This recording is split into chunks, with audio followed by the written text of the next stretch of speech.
Hello everybody, how are you doing today? We are playing Shenzhen I, a game where we outsource ourselves to Shenzhen to build some hardware. And I'd like to think that we were able to get this job because we fixed up this old TIS 100 computer that may or may not have killed our uncle, and now we have a love for hardware computing. And of course, it's impossible to find jobs over here in the US, so we'll go over there to where the jobs are. Something like that. So if you're unfamiliar with this game, this is another Zachtronics game. It's made by the same people that made TIS 100, and it's I believe it's gonna play pretty much the same.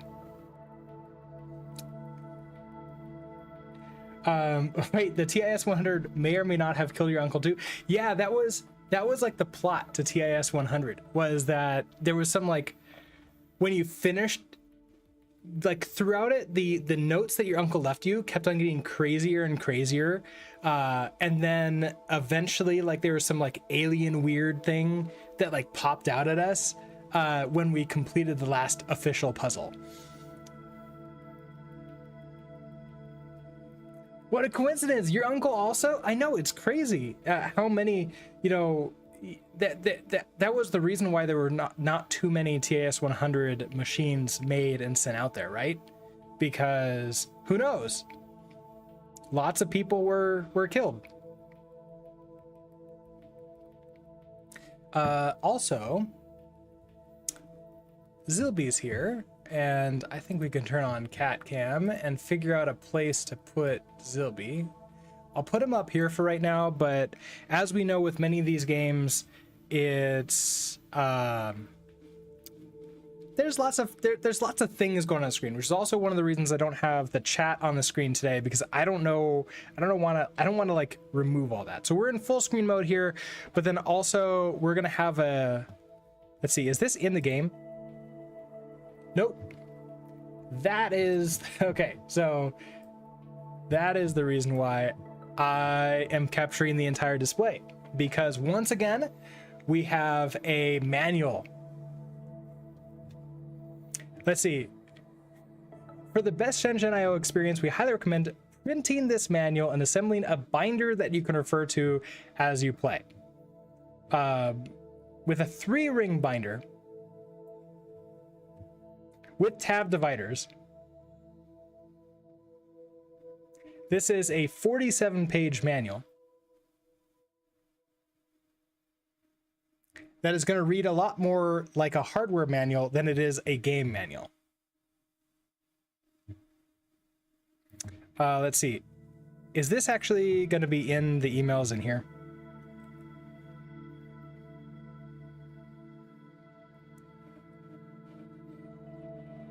Wait, there's a manual? I probably would have enjoyed this game more had I realized that. Yes, there is a manual. There is a manual. And if you tried Shenzhen I without a manual, that probably would have contributed to not doing too well with it, because these games are complicated. Yes, complicated, because they're well defined.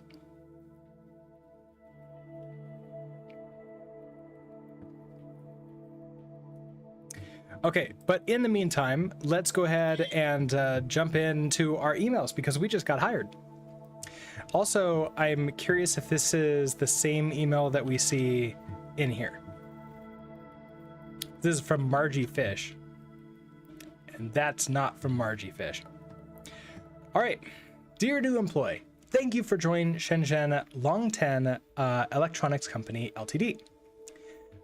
We aim to become a world-leading company in the electronics industry and a respected brand with products in homes, offices, and public spaces across the world. Longten Electronics was founded on the following principles. Diligence. This means both diligence in your work and diligence in your life. When you encounter a problem, do not give up, even if you are not talented. I would hope that I'm talented, otherwise why did you hire me?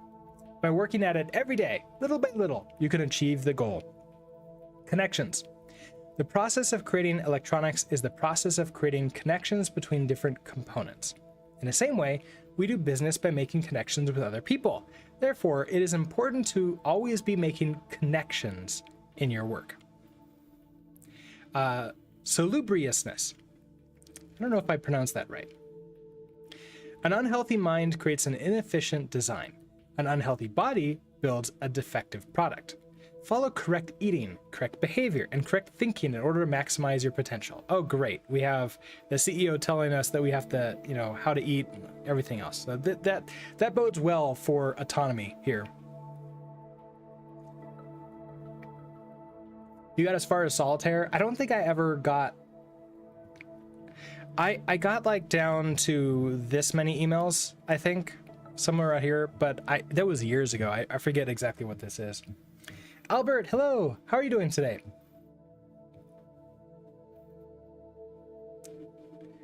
All right, is this... Okay, Carl. Ah, fresh meat. Just kidding. Welcome to southern China. It's all right, I suppose, except for the heat, smog, and lack of decent cheese here in Shenzhen. Still far better than any engineering gig I can find back home in the UK, though.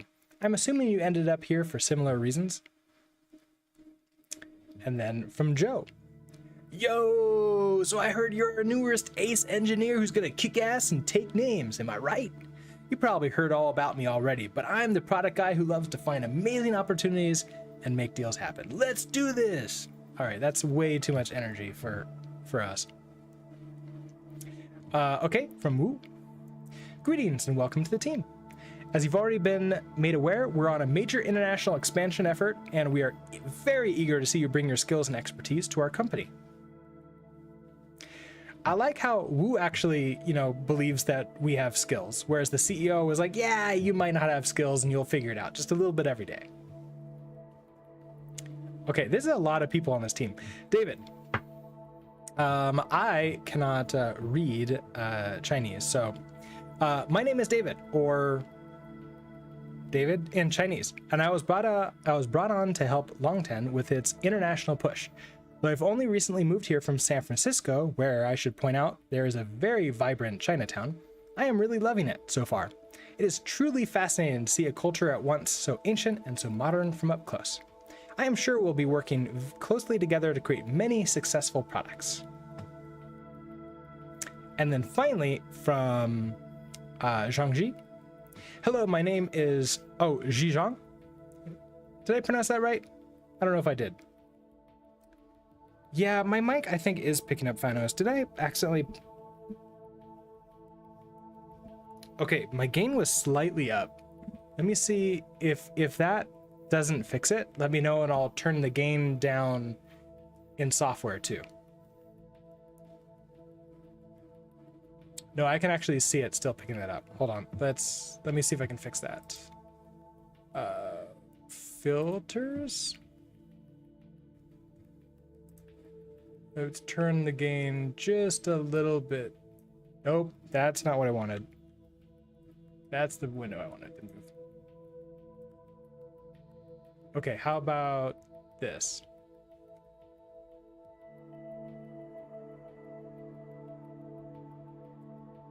I'm not seeing it pick it up anymore when I'm not talking, so maybe that's helpful.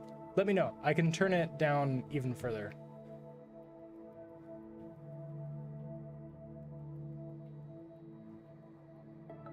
In the meantime, hello, my name is Zhizhang.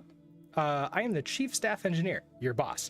I have not managed many foreign workers before, so please understand if I make a mistake here or there. Anyhow, I will send your first job shortly.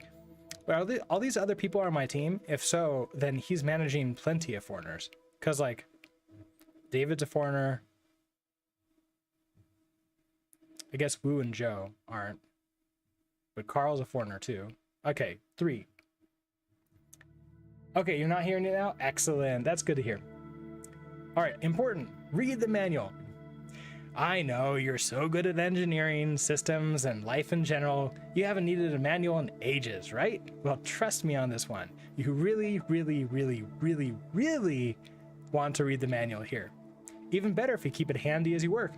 Don't be like the non-manual using person who quit just before you started, and whose name shall never be uttered again.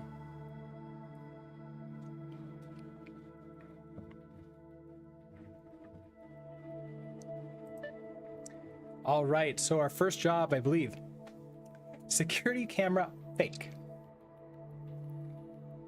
This product is an imitation mock security camera. It has 2 blinking lights. The first light blinks in a regular pattern. The second light is an internet light, so it should be blinking in a more random intermittent pattern to resemble data upload. As you will notice, the design is partially complete already. A previous engineer quit before finishing the assignment. Note the timing diagrams in the verification tab.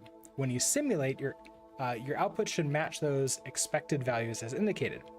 Let the simulation run until it has passed all the test cases to make sure you have a proper solution. Yeah, this is the very first level. So I don't remember how many levels I had done before. Not very many, I don't think. And it's based sort of like on the same general idea on TIS, except as you can see, it is very polished. Like it feels more polished, but I think that's just more graphical, less black and white interface, all the fun stuff. So objective, create a working design for this concept. Let's open in concept CAD.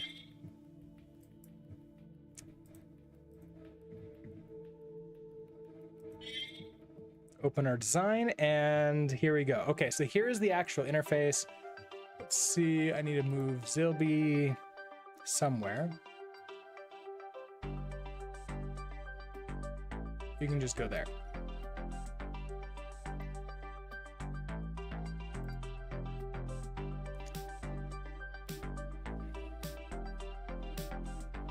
Andrew, hello, how are you doing today?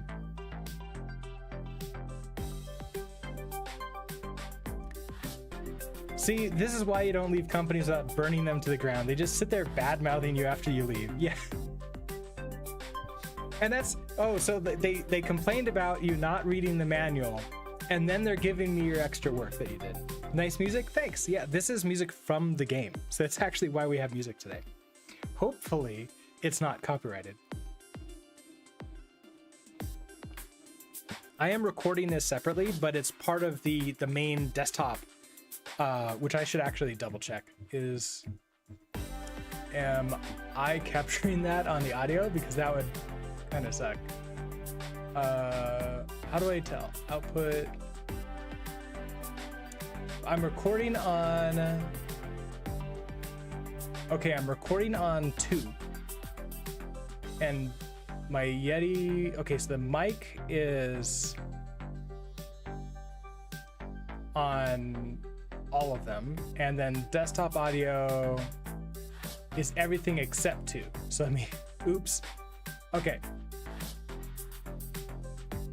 I just added it to 2. So if you've been watching the VOD and it didn't have music until then, that is why. But now we have music.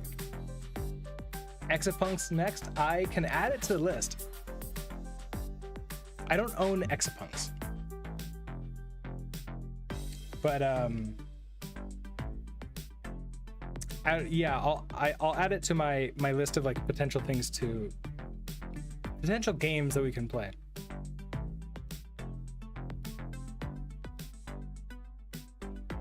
Exapunks. There's also a few other interesting ones that we could go with too.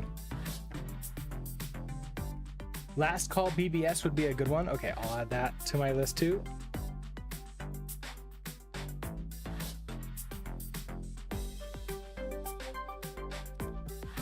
All right. Oh, maybe move myself to the other side. Yeah, let's do that too. So here we go.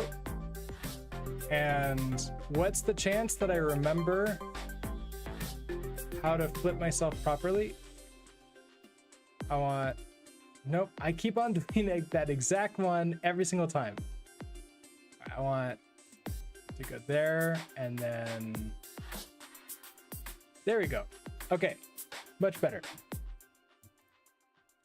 All right, so what do we have here? We have a little bit of a chip. We have some code that moves zeros. So we have input, something, some wires. I should just leave myself as that? Nah. Maybe at some point in time we can do a reward where it's like, okay, flip myself upside down for 5 minutes or something like that. This should be very similar to, okay, why is this so hard as comments in here? Okay. Move 0 to P0.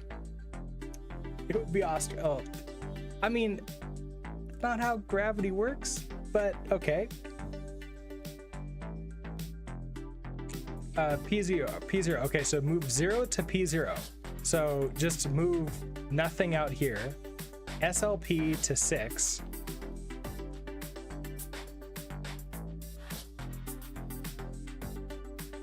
Oh, I guess we got another letter in here that wasn't one of those ones, so hold on. From Margie Fish. Good morning. Just a quick update for you today. First off, I placed your resume with 2 new agencies.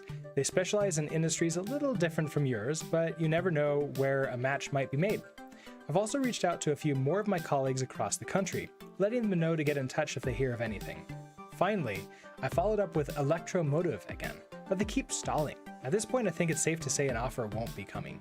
You've been with us for a while now, and I appreciate your trust. So I want to be honest, the likelihood of us finding you something that genuinely makes use of your skills in a foreseeable future is rather low. This isn't because of any lack of qualifications on your part, it's simply a reflection of the realities of the time. We'll keep trying, of course. I just wanted to ensure you kept some realistic expectations in mind going forward. I know you've said you were hoping to stay in the country, but it may be time to reconsider that stance. Many of the people we represent have done stints overseas and report that it's an eye-opening and, in some cases, career-enhancing move. I don't have a lot of contacts in that particular arena, but I can point you in the direction of someone. In the direction of someone I know who has some experience working with Chinese electronics firms. Let me know if that sounds interesting to you and I'll get you 2 introduced. So that's apparently... Oh, okay. And then we talked to Jessie.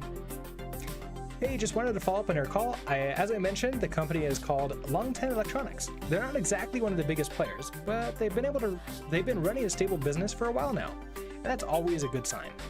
Up until now, they've mostly done manufacturing subcontracts, so traditionally their design engineering team has been relatively small. But they're looking to grow the department because they want to create new products in-house for both domestic and international markets. The position is located in Shenzhen, China, which is just across the border from Hong Kong. The pay is competitive for the area, which I think you'll find more than adequate for living there.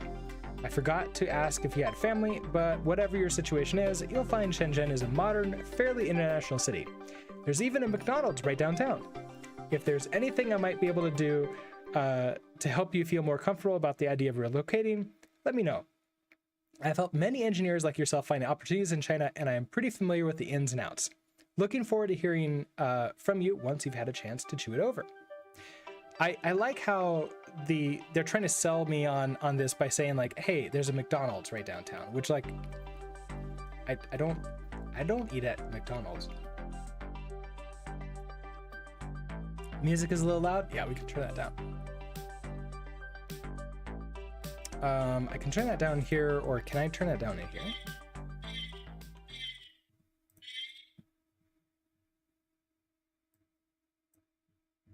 Let's try that. And of course the music just ended right there.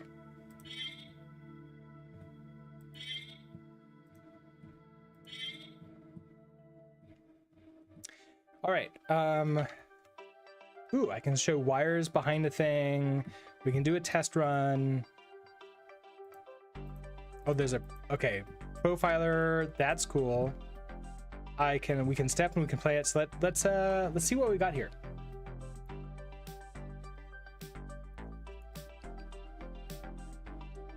How about a reward that inverts your screen for 5 minutes? So you have to stop working while your screen is legit upside down, or no, I have to keep working. Well, yeah, that would be a thing. I don't know how to do that besides working through OBS though, that'd be interesting. I could do this if I was on GNOME or KDE.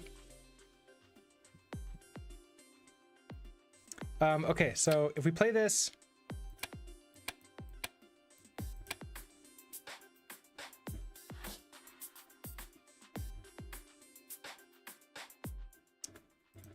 So our active simple output is working the way we expect it to, right?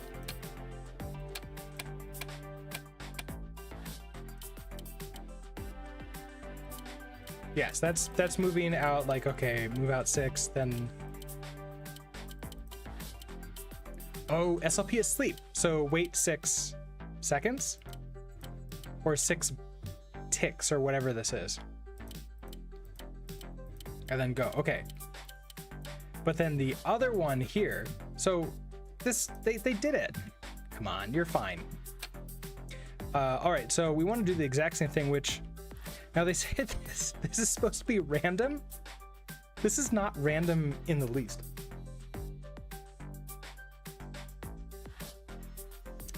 In this case, I'm on Windows, yes.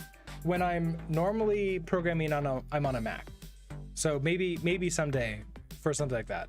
But yeah, you can feel free to send it in Discord. Like maybe in the future we'll take a look at it. Okay, network. So we need to do this one here. So I have access to only one thing, which costs 3. What's the name of the currency? I don't remember. It costs 3 of whatever that is. Yen? Okay, so it costs 3 yen. And so we want to do something very similar now. Oh, okay, so I can do that. Oh, right click to make it go away. Okay, that's nice. So our network, now this is port 0, X0. I don't know what those X's are, but we haven't read the... Okay, so it's not yen. Oh, yen is Japanese. Okay, yeah, that makes sense. I knew that. Yeah, then what is it in China? It's still renminbi. Interesting. I did not know that. Should I call it? Can I call it ren for short? So it's 3 ren.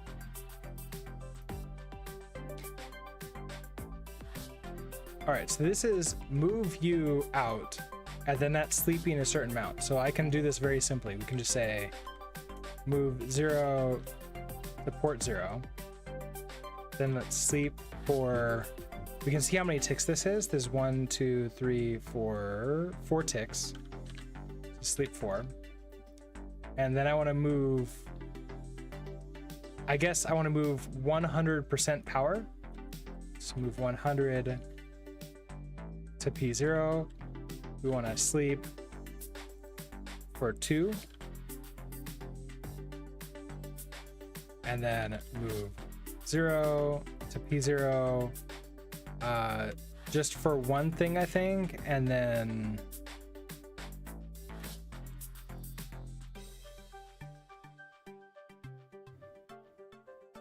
now I believe at that point it resets down and it's the same thing over again. So let's try running this. Ooh, not quite.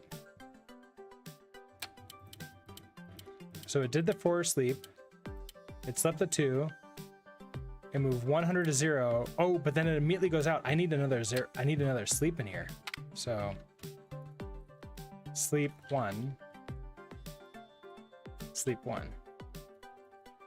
Now I can't go beyond this, so I'm stuck with this many lines in this specific chip, but this should work.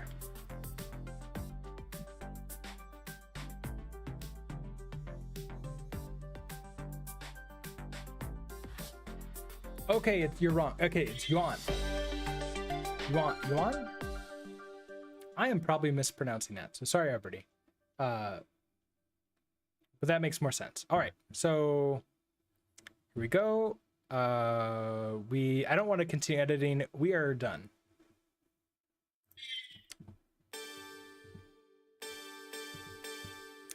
Thanks for your prompt work on the blinking lights. Looks okay. And next up, from Tilly88, Shenzhen days. Why are we even here? Hi everyone. We've had a bunch of new signups this week, so let me reintroduce myself. I'm your host, Tilly Lu, and I run this fun little mailing list for expats in Shenzhen.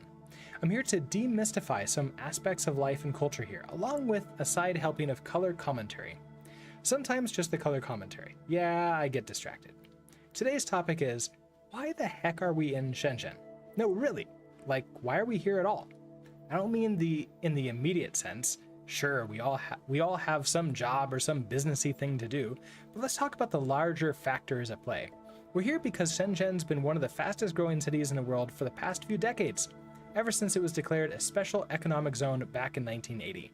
We're here because it, and really the entire Pearl River Delta region, is a sprawling megacity wholly dedicated to trade, manufacturing, and services. A giant economic machine. We're here because what's possible in Shenzhen really isn't possible many other places in the world. Certainly not at the same scale and cost. So where all this capable of heading? Headed. You know, in the future? Are we gonna just make more stuff, more products and things until the world is buried in crap? I guess I'm asking, what is all this incredible growth for anyways?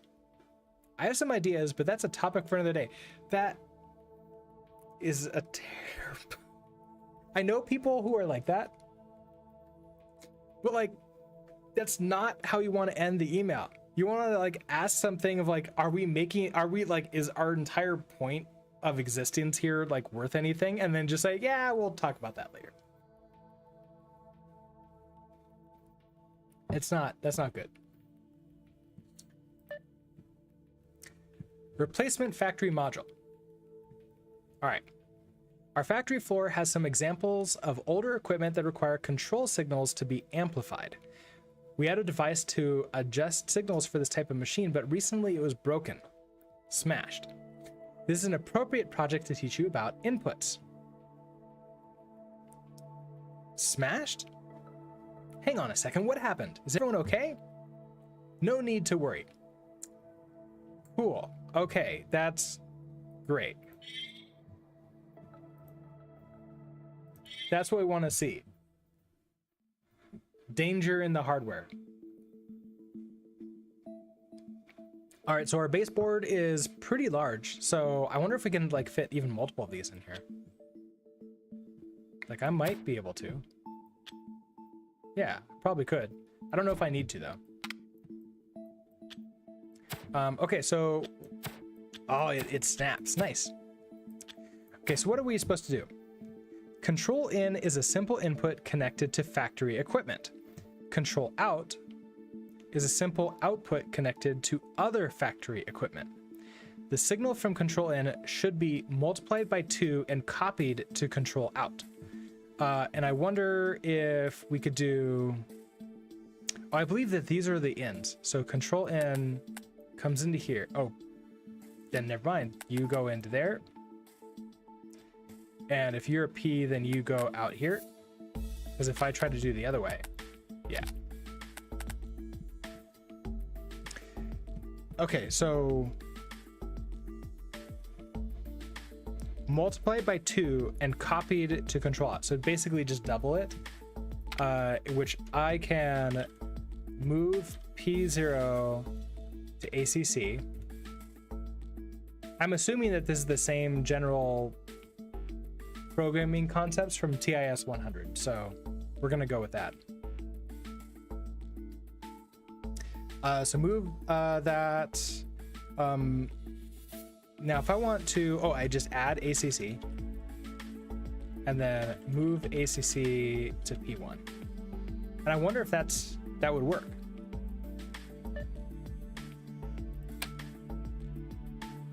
Part not sleeping. Oh, interesting. I need to sleep at some point in time?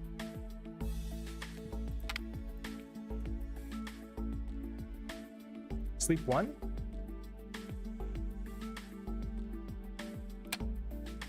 Oh yeah, that's exactly how it is.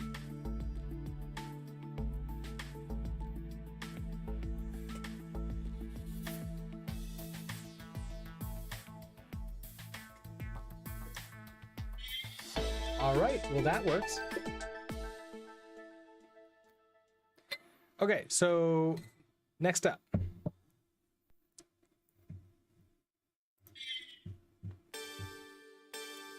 Looks good, thank you. Take care, yeah?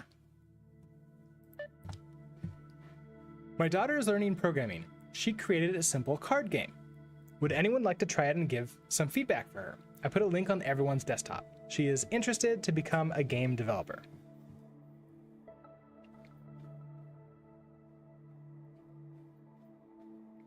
Well, Jay, that is both a lot more polished and far harder than I was expecting. Your daughter's managed to design quite the challenging patience game. Maybe there could be an undo function? She says she doesn't think it needs an undo, because it's actually quite easy once you develop some skill. Oh God, get good. She really takes after you. Objective, win a game of solitaire. Okay, so how do I go back to the desktop? There. So we have to win a game of solitaire now. Twisted Seed, hello. How are you doing today? Yeah, get good. That's exactly what the boss said. That's exactly what the boss's daughter said. All right, so these look like Mahjong titles for us. So we have a flower, which when I play Mahjong, we usually remove the flowers from the set, which I think is more of, I don't remember what like style that is to not have the flowers. Okay, so instructions.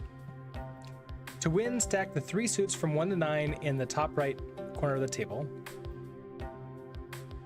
Cards can be stacked and moved in the center of the table, but only if they are alternating suits and decreasing values. Okay. Is that spider, essentially? The free cells in the top left corner can store 1 type of card. When all 4 dragons of a single type are exposed, they can be permanently moved to an open free cell by pushing the corresponding button. Okay. So I need to go up here. So yeah, the flower came up here when they go up. Now we have, oh, like when all 4 dragons, so like we have dragon, so 1, 2, 3, 4 red dragons. Wait, they have to be exposed. Okay, before I do that.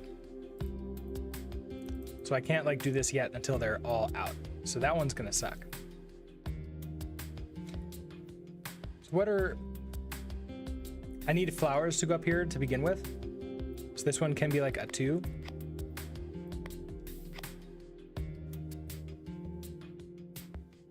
I don't know. Yeah, okay, Klondike does the alternating colors. Okay. What goes on top of here?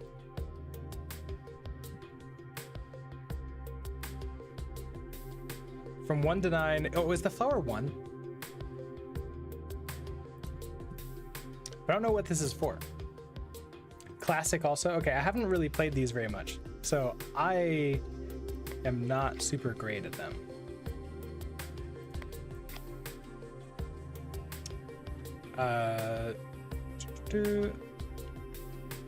I do like how it's apparently become our job to play this.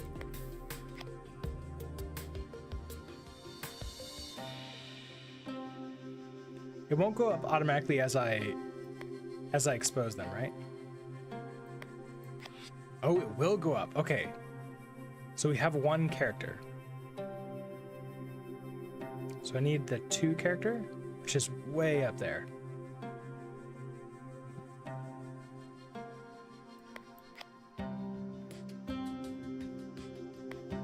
I can't really put the dragons. I can't put on anything, can I? You have over 1,000 wins and terribly wanted to. I don't think I ever played this when I first played the game. I think that this is how far I got. Okay, the flower card is just a filler card to make it even numbers. Okay, that's good to know. I remember in normal Mahjong, when you get the flower card, if you're playing with them, you just like immediately expose it to get another card. And like you get a free point, which is I think one of the reasons we never played with them. Ah, you will go up. So why did you not go up?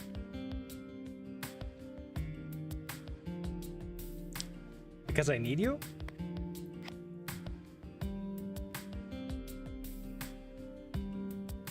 If I screwed myself over there, that's gonna be funny. Let's see. Now, if I put you over here, I can do that. I need to expose you still.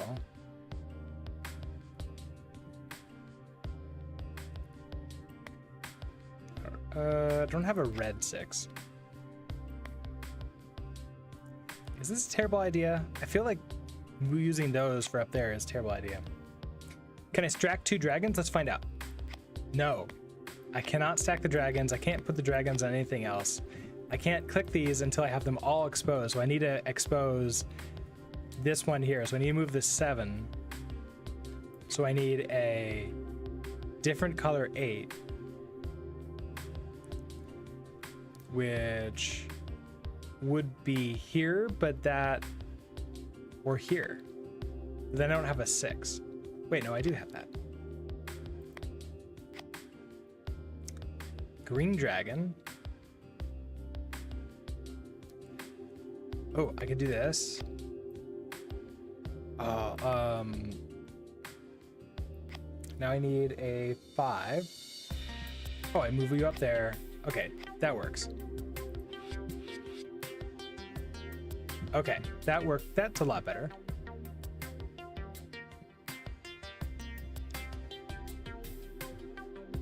I guess we'll work on the white dragons now. Or green dragons.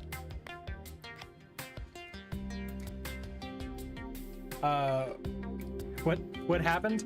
Okay, so when you have all of the dragons exposed of one color, I press that and they all go over here face down, which I assume means I can now... Oh, I lose that spot? Oh no, okay. They just sit over here, right? So, but then that exposed like a flower, or exposed something that I can put over here. Like the one of dots, the one of circles, balls. I can't remember what these are called. And then the bamboos, and then another character I think came up. I can't remember what these were before. So if I were to move you, so I don't have...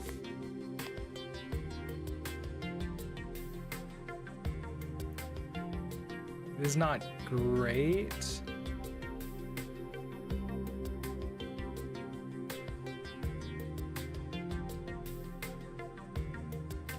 If I can move you out, I can't like stack you up there. I need to put the 3 somewhere. So I need a 4 that's not also red.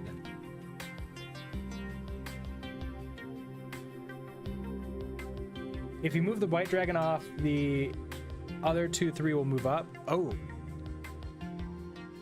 Oh yeah. Oh yeah, I didn't see that at all. Okay, so that's good. Now, my 6 can't move.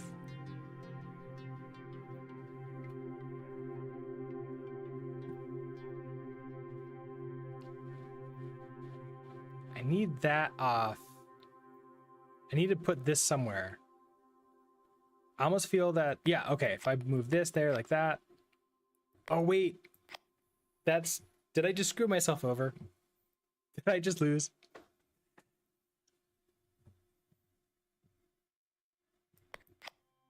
Maybe not. No. Okay, I'm good. Maybe not. So 4, 6. Okay, do I have a 4?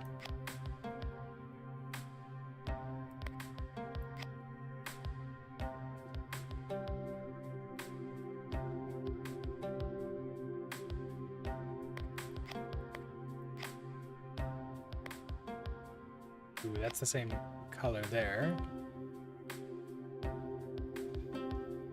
Oh, my 7?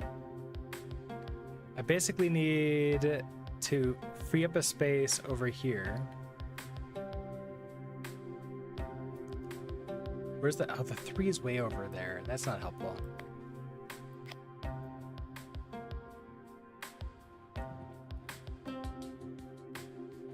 Do I have any more that I can put up? I could put the 6 up.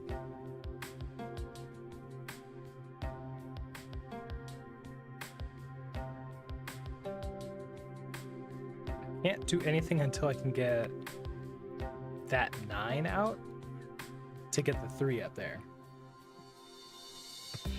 I suppose it'll tell me if I lose. I need a 5. Okay, yeah. If it gets too frustrating for all of you, sorry about that. I've been forever since I played any of these type of solitaire games.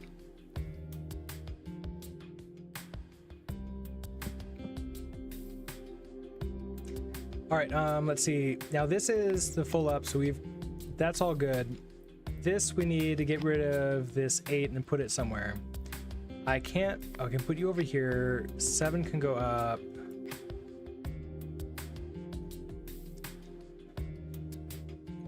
Now if I switch this around, oh, that's close.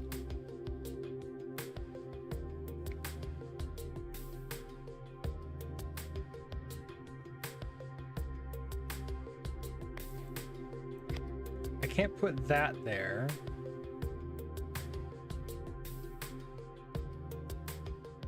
If I put the 8 somewhere, but that won't work here.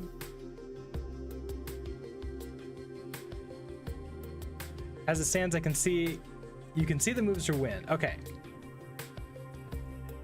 I'll do my best. Let's see. So now can I move any up here? So the next one would be an 8 up there, which is this one. So I can do that. And oh, that goes up there. Now we're at base for you. Now the 4 needs to find someplace. I need someplace to put this 9.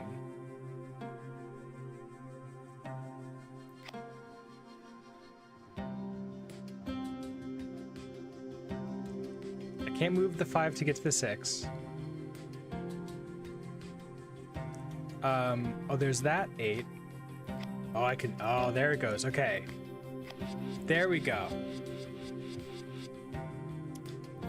Now we want to expose the whites and the green dragons, and we win. Got it.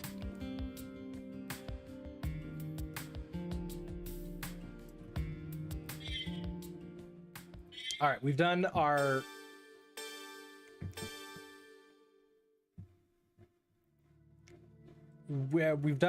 required game like thing for the boss's daughter.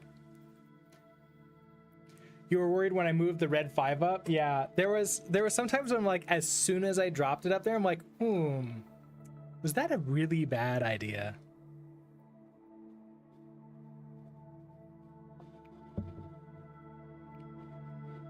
Okay. All the parts. Now that you're up and running, I figure it's safe to let you use all the lovely parts we have available to us. Just be warned that not all of them are going to be useful for what you're doing immediately.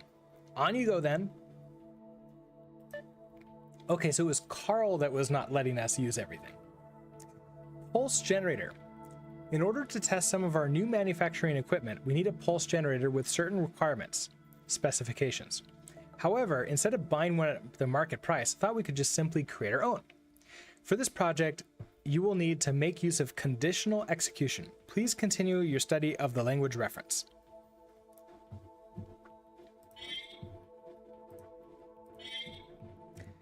Okay, a button is a simple input connected to a button. Okay. Pulse is the simple output connected to an electronic device. When the button is pushed, generate pulses as indicated in the verification tab until the button is released. What is the... Okay, so while this is on, I want a 1 second or 1 tick pulse, like up, down, up, down, up, down. But it's off, it's down. Okay. Now, I love how they have part not recommended, but I can still use it. That's cool.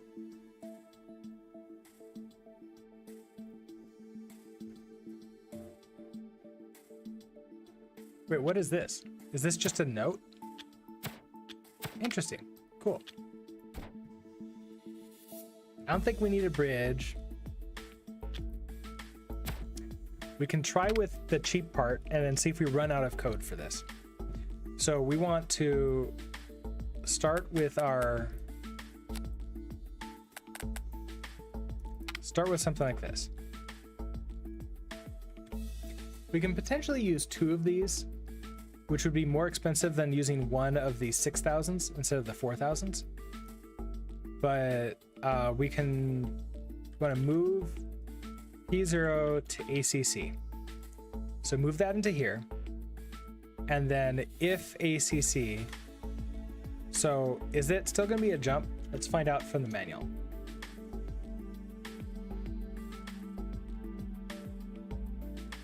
Oh, my visa application form.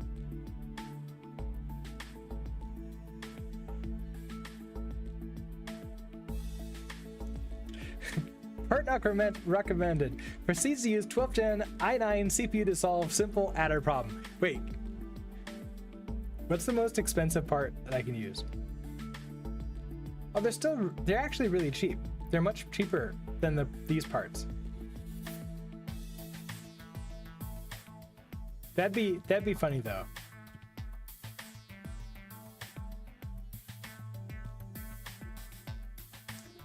Okay, so simple IO, buses. I want like jump type things. Can you read these? Is this big enough?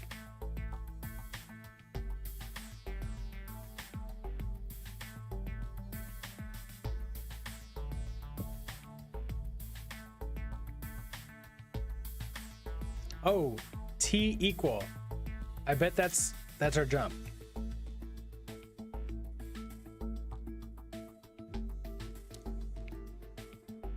Okay, now there's jumps here.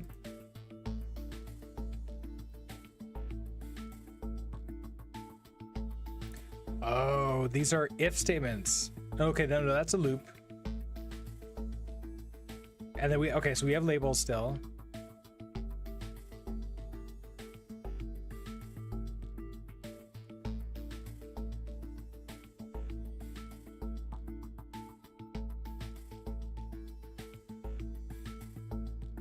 Oh, we actually have mul. Oh. That's interesting. Okay, I didn't realize that we have multiplications. Okay, T equal. Stacking, hello. How are you doing today? Test the value of the first operand A is equal to the value of the second operand B. Okay, and then... Oh, so it's a real if, because I have plus and minus, which I think they showed us in the example code up here. Like this. So you get plus and then minus depending upon if it's equal or not. So I can say T equal, so I think it's 100, right?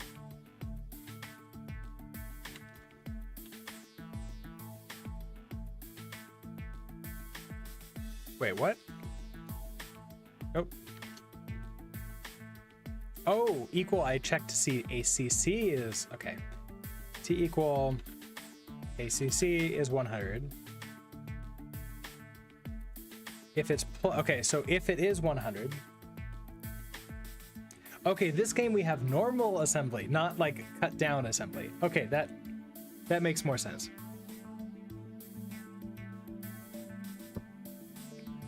Now, if it's equal to 100, I want to do this type of thing. Now, I could potentially get another one of these parts out here and then send something to it to then send out the pulse. And then maybe that would be the right way to do it. So we want to say, however, if I want to just do this here, I want to move 100 to P1, sleep 1, and then it goes back to the top again, which then moves us out here and checks to see if the button's still pressed down. Otherwise, we want to move 0 to P1. Now I can sleep 1 regardless, so I can put. How do I know that it's the end? Because if I want to, oh, I think I have to do something like end here, and then we'll just do sleep 1, which then go back up to the top, and then after you're gonna jump to end. So this might work.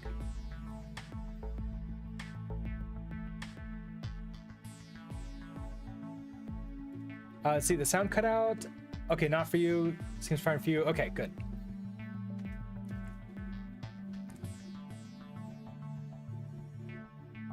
The first x86 CPUs didn't have hardware divide.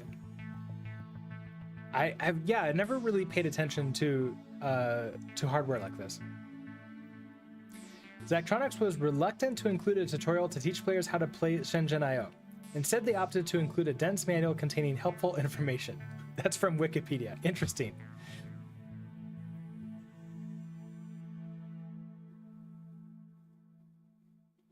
Interesting. Okay, so you had a hard refresh, but I'm glad it's back. Twitch being Twitch. That's the thing. Ad break coming in a little bit less than 5 minutes. So I guess heads up for that. Let's go ahead and see if this idea works. Oh, wait, nope. I didn't do the up, down, up, down. We just move up there. I want to move up. Oh, so yeah, I need to. There's a sleep at the very end here, so that might work. So I need to sleep 1. Move 0 to P1, and then that might work. I did it wrong. Why is that wrong? Because I moved 100 up there.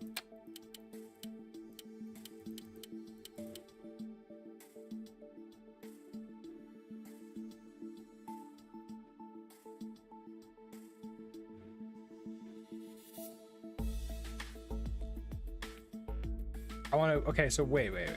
What happened? I can't go back again. Okay, so move 0 to P1.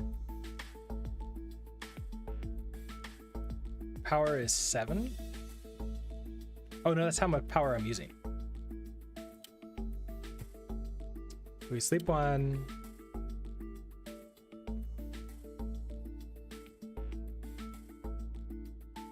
Why am I in here already?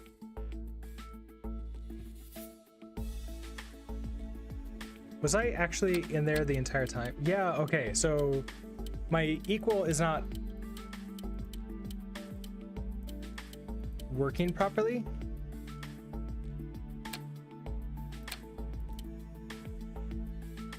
So equal ACC 100 and it goes straight into there. Did I have this backwards?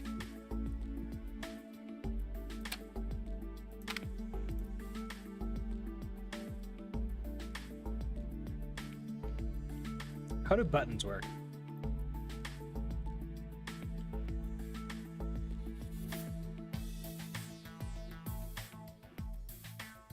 Well, okay, those are not helpful.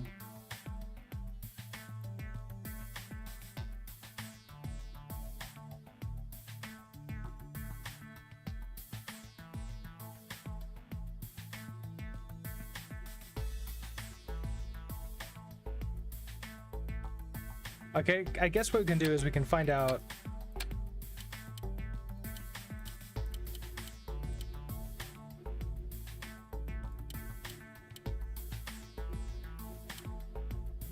Okay, so it is ACC 100 here. But if it's equal to 100, okay, so I think I've got this reversed. I think I want this to be a minus and this to be the plus. I don't think that will work.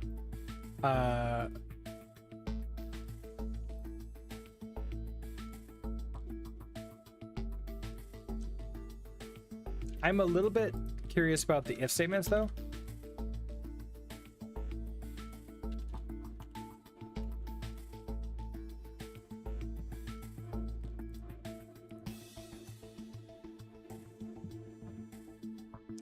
Yes, test instructions, TEQ. All right, okay, that doesn't help. ACC 10. Okay, so this line is a comment. Loop until ACC is 10. Oh, that TEQ is until, not.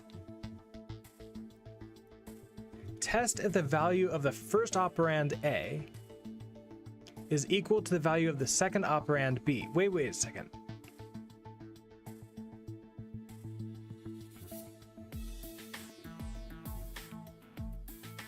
Why was that 100?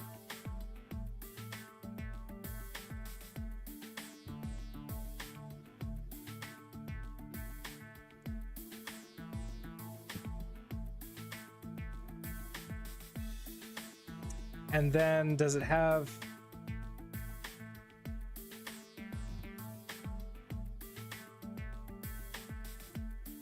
It does not show how these work. I think it sort of like tells us... Okay, see, conditional execution. So that's the words I need.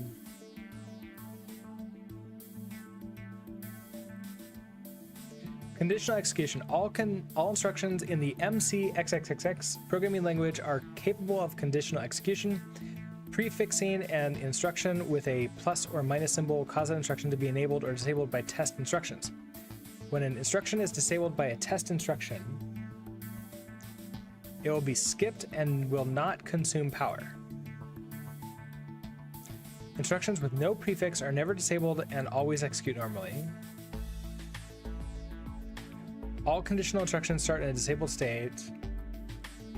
Wait a second. That move, hold on.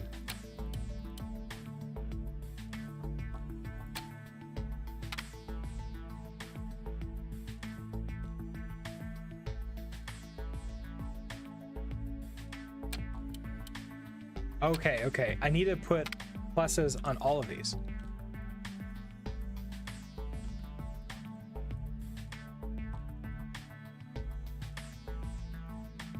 So these are in there, otherwise do this. I think that's what it is.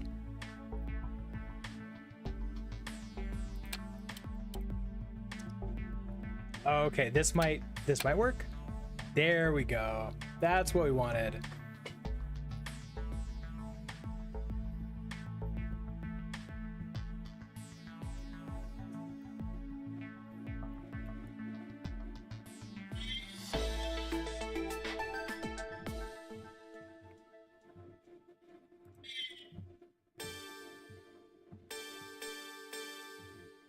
Yes, looks okay. Suitable for our purpose. Great. I did that as cheap as I possibly could, probably, too. At least hardware-wise. Take an orbital selfie. Trip start at just 89,999 something? Oh, is that Russian? Dear adventurer, experience the stars and the earth as you have never seen them before. Enjoy the surprise and delight of true weightlessness, and of course, take pictures of yourself that nobody will soon forget. Did you know that there has never been a better time to take a trip into low Earth orbit? Demand is skyrocketing and prices are cheaper than ever. Now is the time to get in on this trend, which has been popularized by international superstar Cool Dad and many others. Tickets are going fast. Okay. No. We just started our job.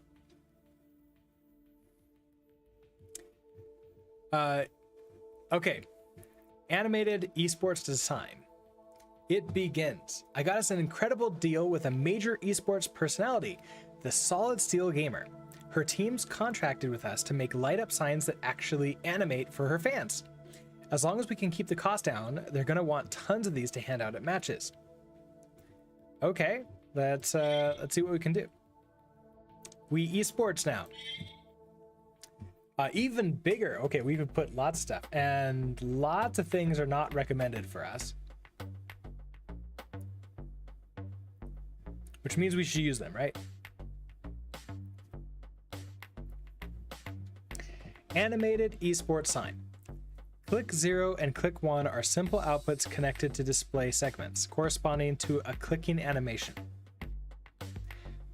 Drink 0, drink 1, and drink 2 are simple outputs connected to display segments corresponding to a drinking animation. Control the display segments with fixed repeated signals as indicated in the verification tab. This is esports, right? Why are there drink things on there?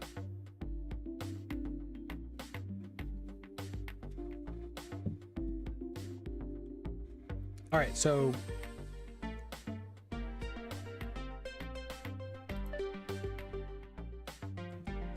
when click is up, we want drink 0 to be at full and drink 1 to be down. Oh, this is what it's going to look like. Okay. Oh, basically it's a hydrate. I hope it's just a hydrate because Drunken Esports, they're not going to get very many sponsors that way. Could you imagine a CS game where all the pros were required to have 6 drinks before the tourney, or like it was a drinking game where whenever you died you had to take a drink, or every time you got a kill you had to take a drink?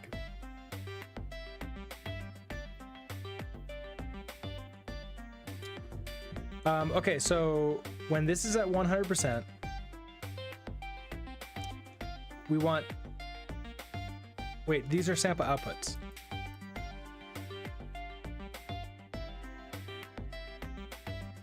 Oh, it's not... Okay, there's no inputs whatsoever. We just want outputs. No inputs, just outputs. That I guess, like, for me, I was getting confused on, like, the previous one where it's like, okay, something coming in, but this is just an animated sign that is just constantly doing this thing as long as it has power. Okay. 1 shot for each kill, 2 shots for each death. And in other news, the all esports team at the major tournament died from alcohol poisoning.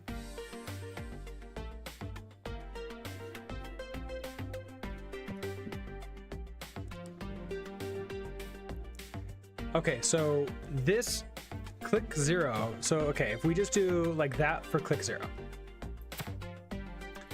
So you're going into here. This is, I could probably do this a lot better. Probably, oh. We're not gonna be cheap. They didn't hire me to be cheap. They hired me to just write code.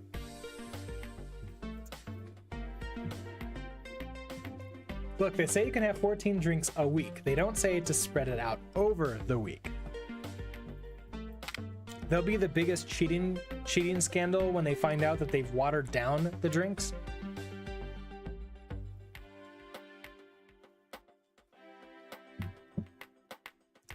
Okay, so this was just a constant up down. So this is gonna be move 100 to P1, sleep 1, move 0 to P1, sleep 1.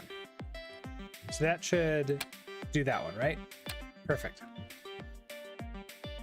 Now I know I could probably do 1 to do multiple of those, but I don't know if I care that much. The opposite is going to be click 1. Oh, can we actually see? Oh, cool. So we see that that's per finger. This one is going to be the opposite. So 52 drinks a year in a span of 1 to 2 weeks. That's not... We're going to kill them all. You are going to be move 0 to P1, sleep 1, move 100 to P1, sleep 1. Okay. Interesting choice of animation for that. I probably could combine. Can I combine these two into here?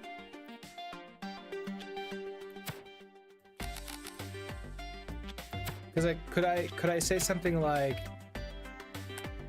you go out to here? Oh, I could. So I could have.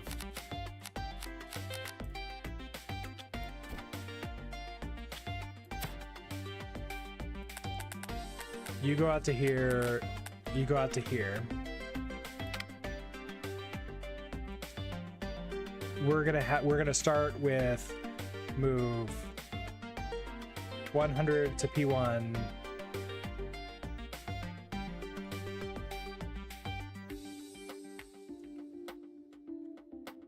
I probably could use something with like ACC simple.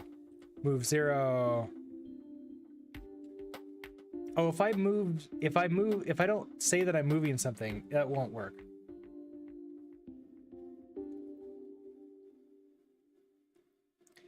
Am I Bruce Willis? No, I am not.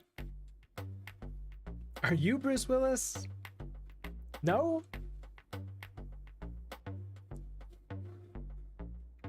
I'm pretty sure. So move those out there, and then I probably could do something clever with ACCs and swaps, where I could say something like move 100 to ACC. So start by saving that, and then we'll swap with state. How do I use state?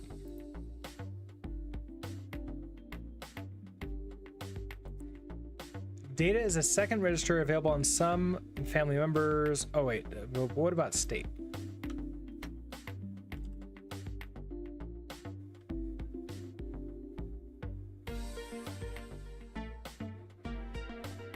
How do I read from state?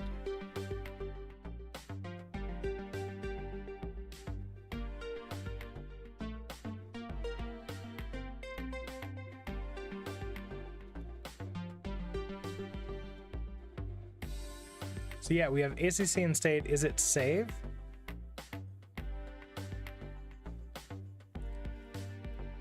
I see that to ACC.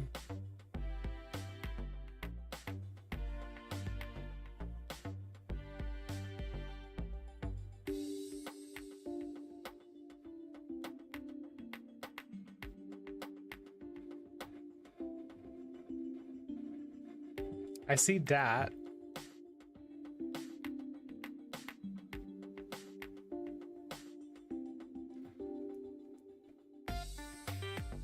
Isolate the specific digit of the value in ACC register and store the result in a ACC register. That's not what I want.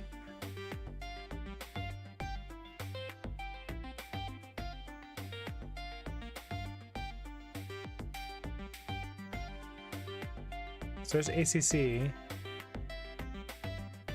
Oh yeah, we definitely don't have a DAT.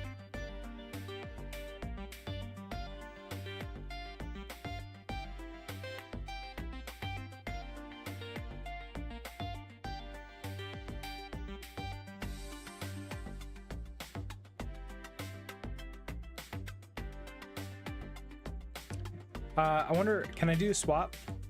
Invalid. No. Save. Move 100 to state. State. Yeah, so I don't... How do I use that state?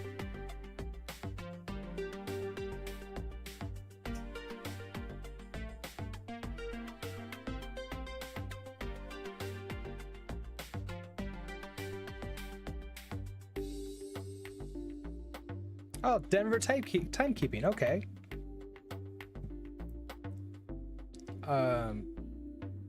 Where I live, where I moved from.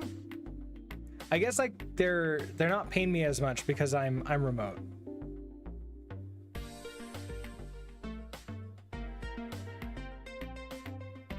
No, those are command lists. Oh, but these are okay. So these are the wrong ones. So I need to look for the MC XXX or MC. Yeah. Okay, registers is date. No, because I don't have a DAT.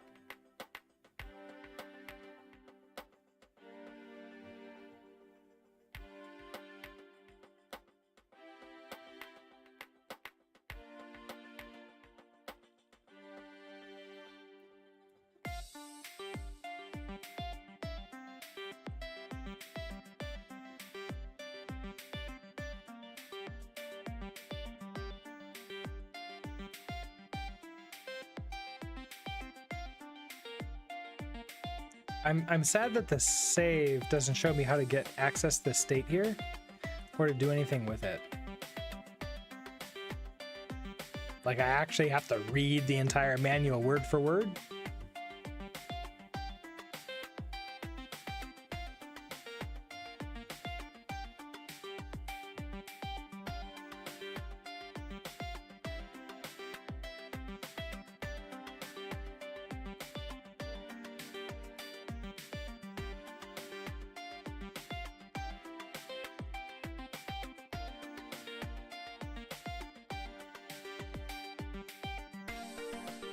Yeah, so the registers, it's not a register.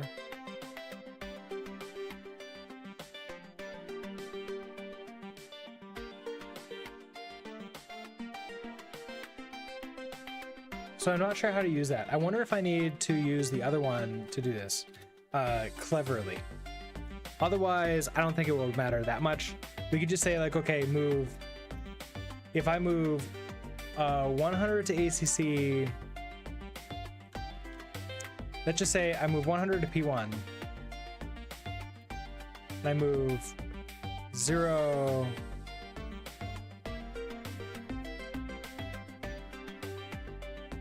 to P0. We sleep 1.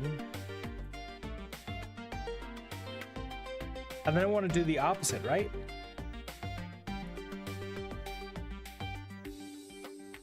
Which makes me think that maybe we can check to see if it's equal. So if we ACC to 100, so if you're equal to 100, I want to set ACC to move 0 to ACC. Otherwise, I want to move 100 to ACC.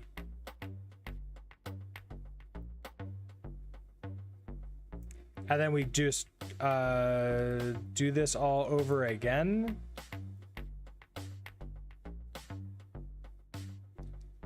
So in this case, no, that won't work. I don't think this will work. I want to start with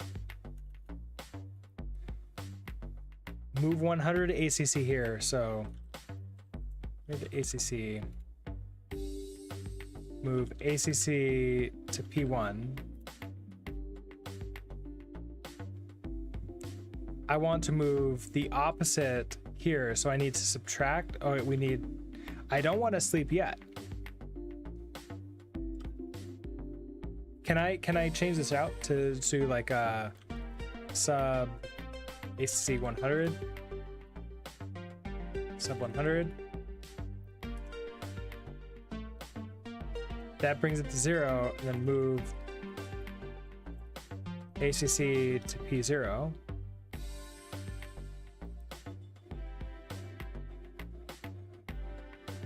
I don't think this is like doing me any favors. And then sleep 1. And then I want to do the opposite, which is not helpful because like it's doing them backwards. I don't think I'm doing that right.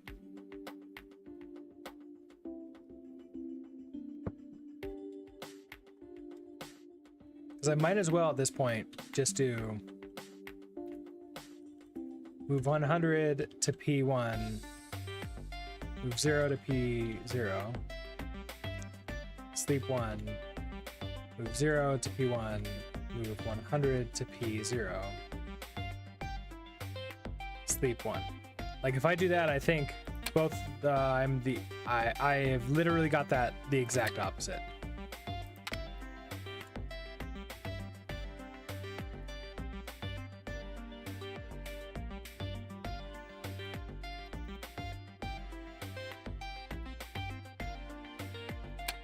Okay, so that, I mean, it's not great. I'm not using any clever things with that, but it works. And that's all we care about. So let's move on to these ones down here. Now, I could try to do all 3 in one go, which would require the 6,000 probably. However, I only have access to 2 ports. So I can't actually do that, can I?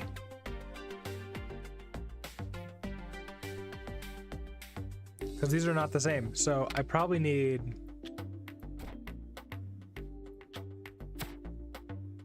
at least, okay, one more of these and maybe one of these to do them together.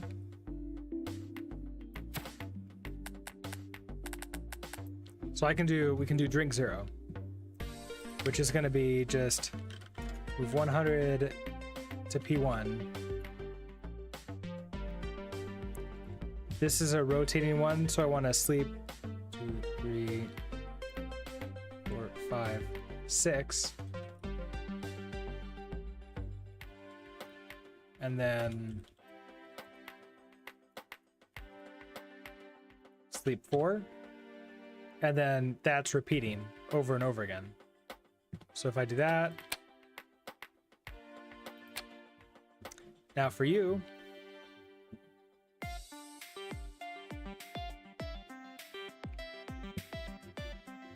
I might be able to get away with this. And do P1 out here, there's P0 out there, and P1 here. And okay, we'll start with 0 for what? 1, 2, 3, 4, 5, 6.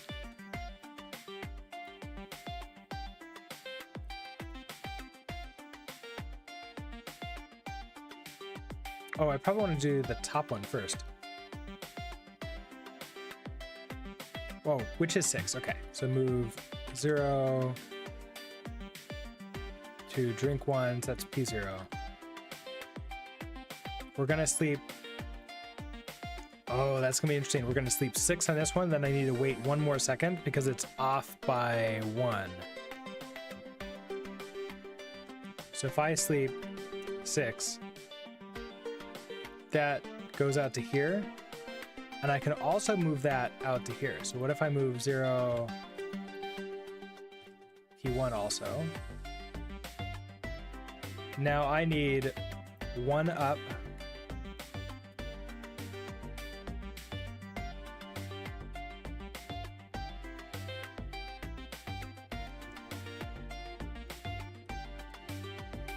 Now, if I'm already moving 0 down, I think that's fine. I'll stay in there. So if I just sleep 1, I think that will, yeah, that continues out, which means I probably don't need this move 0, except for the fact that if I was previously running it, it's still running 100. So that sleeps 1, and then I want 0 again.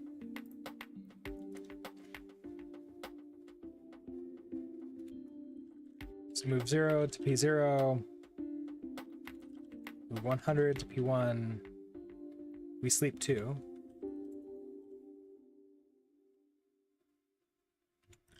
Move 0 to P1. Let's be consistent with our ordering. Move 100 to P0. We'll sleep 1 and then move 0 to P0. And so we're at this point, so 6 more. And then I think it starts, no, 6 more, then we want that. So that might work. Yeah, there we go.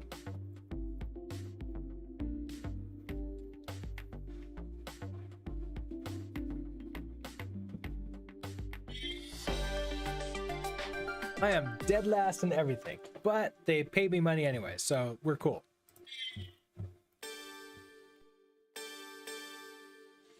Haha, the end result looked great. I love the way it looks like the Solid Steel gamer is really clicking the mouse button and drinking her soda. This is gonna be huge. Sorry, everybody, it's soda. It's not alcohol. I think she's having way more than 1 shot per kill and 2 per death. She's playing... What game would have like that many enemies? She's not playing a PvP.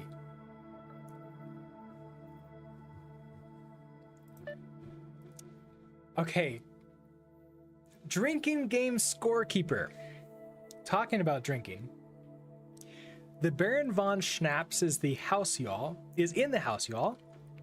I was out drinking last night and met someone from the company that owns this brand. There's a drinking game they're promoting that's hella fun and off the rails. I made a deal to supply them with a little personal scorekeepers they can give away at their events. Wait, what's the game? What counts as a point? What would be a foul? Surely not individual drinks. I don't remember the actual rules. Okay, cool. Awesome.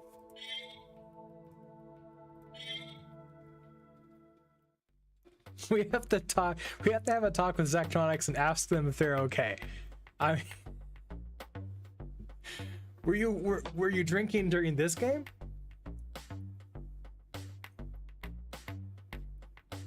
Okay, well, this is cool. So, point and foul. He wasn't joking. You can have a foul in a drinking game. They shut down the studio. Wait, is Zachtronics really shut down? I thought they were still alive. Oh, that's really sad. Point and foul are simple inputs connected to the buttons. Display is an X bus display output corresponding to a numeric LCD screen, which is, we've seen this X, so this is where we can do that, right? Yeah. The counter should keep track of a count starting at 0 and ensure that the display is already showing the current value. When point is pushed, the count should be incremented by 1. When foul is pushed, the count should be decremented by 2, but not below 0. Okay, so let's, I guess we'll start with this. Those are not X, so we have...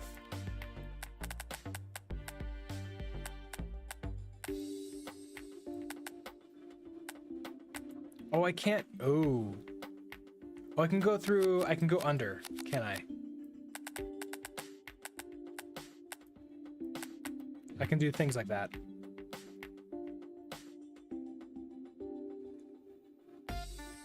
The last game they released is all their solitaire games in a single game. I wish they didn't shut down. They're the only ones making programming games, but I also feel the market isn't very high. It's true. There's not a big, giant market for programming games, which is really sad.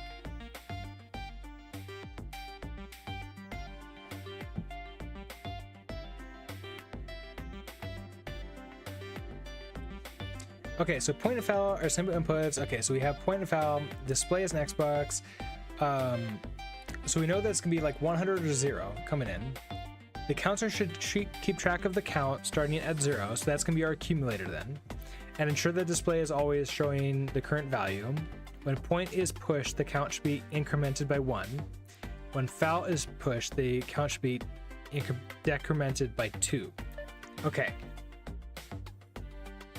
Okay, so this is good to see. So input, simple input. So they're going to start us off with 2 fouls, and then we're not going to go below 0. So we have to check to see. This is the reason we can't use this one. We have to use this one here because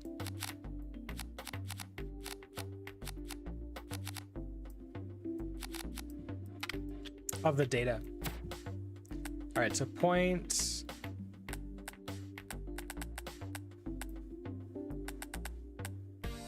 That's there, and then I guess we'll just do X3 out to you. All right, so we'll move we'll start by moving P1 to ACC, and we'll check to see if it's a point. So if now if that's 100, then I want to increment data. So I can like add 1, right? Data add 1.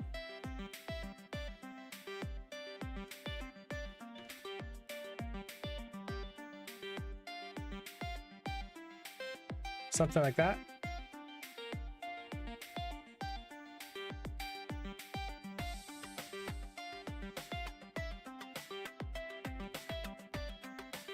Oh, huh. I have to move. Oh, I can only save to data?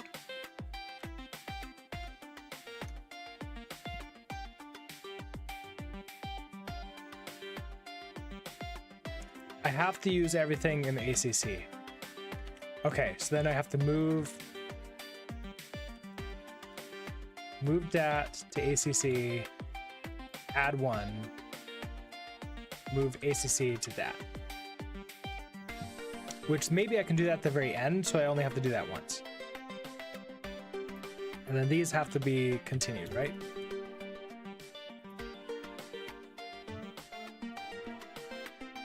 Okay, so that would be if the point is pressed. And then we're not doing anything else, so if we also move E0 to ACC, if you're 100, I want to move dat to ACC, sub 2,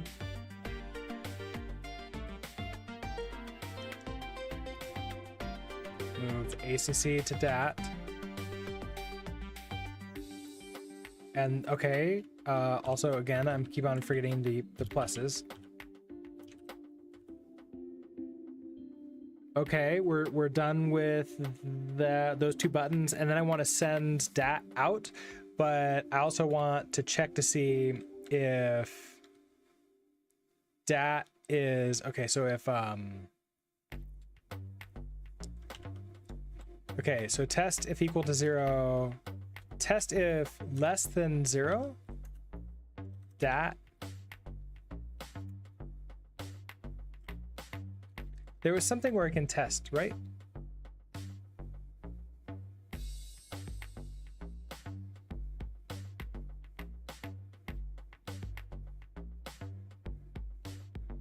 Oh, test greater than, test less than. So I can just do test less than dat 0. So if you're less than 0, I want to move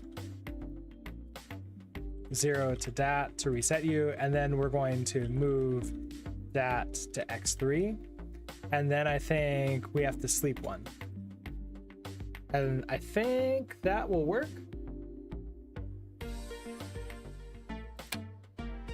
Yeah, there we go. Okay.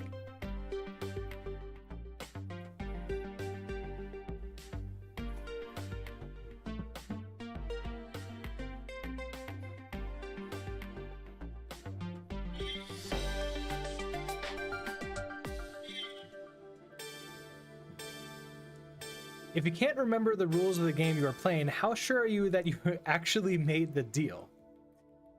I like how we went out and just... Wait a second. Our boss didn't ask us to make this. Joe just said, hey, I got drunk and played a cool game. Can you like spend some company money and make a score thing for this? And then we just did that. Can't remember the rules of the game you were playing. How sure you actually made the deal? Because they sent us a case with a variety of flavors. It's very tasty stuff. Come try some. It's already too late for me, but you can still save yourselves. Heed my warning. Do not drink of the Baron von Schnapps. Bye then. See you in the next life. I guess it's good. Top 1% of power use. See, we're in the 99th percentile. That's good, right?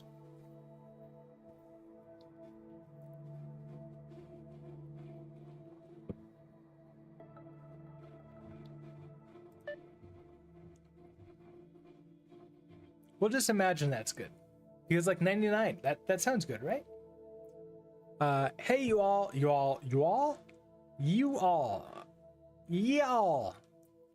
Sometimes it's tough to represent how a word really sounds in text, huh? Take for a totally random example, Shenzhen. How do you say it? What is the ZH doing in there? Can you just ignore the H? Spoiler warning, you can't. Zha is its own sound in Chinese.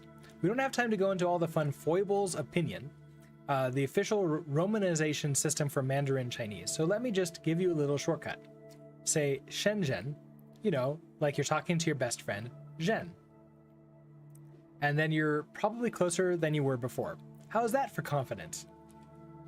That's not confidence. I'll do one more. The Chinese yuan is the currency here. The word is one syllable. I hear people go yuan or yuan, and wow, that's kind of painful. I'm not sure how to fix this quickly. How about trying to say yuan really fast? You're still making two sounds instead of one, but maybe it's closer. Maybe. By the way, you can use yuan as a currency symbol, which you might have associated with JPY, the Japanese yen. And it is. It's also CNY, Chinese yuan. Oh, interesting. Okay, so that's why it looked familiar. It's the same symbol as the yen. Interesting.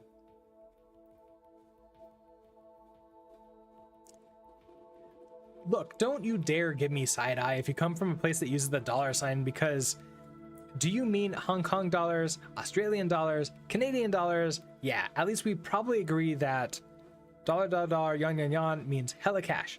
Anyways, now you're wandering around Shenzhen buying things in Chinese yuan like the super pro that you are. Pronunciation can be tough, but it's worth putting in the effort. Ain't it, you all? Yours, Tilly. Cool. I just read a Reddit post that said Zachtronics shut down the histogram servers, but before they did, they released a patch that uses a local file, so I would take the histograms with a grain of salt. Okay, interesting. Oh, that's too bad. But yeah, if they shut down, they don't want to keep those up and just pay for them forever. It's like the dollar symbol, because, you know, only one country in the world uses dollar.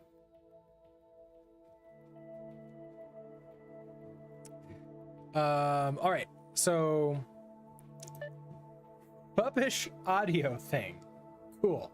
Thank you, Carl.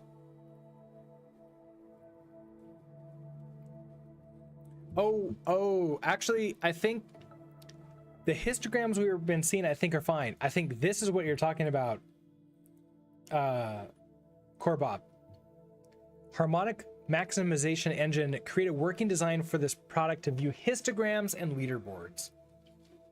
Yeah, so I think this is what's not going to work. Okay, from Carl. So a contract comes in to build a piece of audio kit. Sounds fun, right? I've always liked audio. This client promises that their little box will deliver crisp highs and booming lows, all in perfect balance. Then I see their advert happens to include the much vaunted algorithm that powers this thing. Go look for yourself. I should mention I put a copy of said advert on your desk. Just look in a pile of papers marked supplemental data, since that seemed most appropriate. I should also mention that we still have to do this, as sad as it is. Work and all, and even when you have to help a dodgy American company market rubbish like this as a premium kit for audiophiles. Hold on, so can we see? That's not in here, right?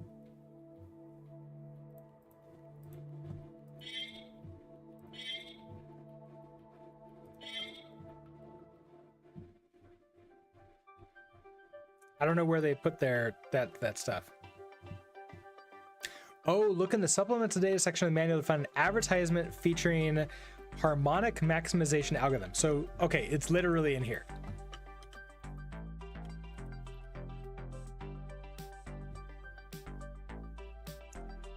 Incredible sound at a breakthrough price.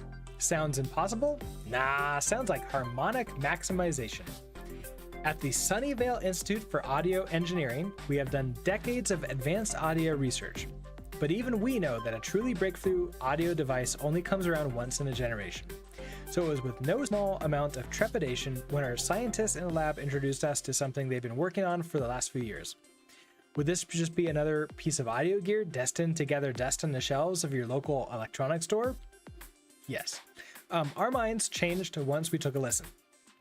Everything sounded more alive, more present, more real to us than anything we'd heard before. Whereas before, the harmonies would float through the air listlessly towards our ears.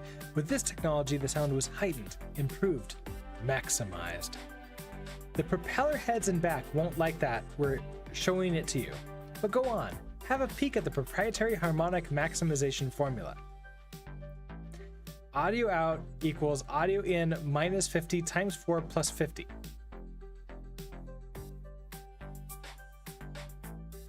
What? Yeah, I'm with Carl. Like, how is that supposed to make it better? Yes, but what does all that mumbo jumbo mean, you might ask? It may be Greek to you and me, but don't worry. What it means for us is crisp highs and booming lows, all in perfect balance. As for all that math, well, we'll just have to trust that our world-class acoustic engineers know what to do with it. And it's a good thing we do, because they've taken that little algorithm and miniaturized it into a ingenious little device you can plug into any audio source.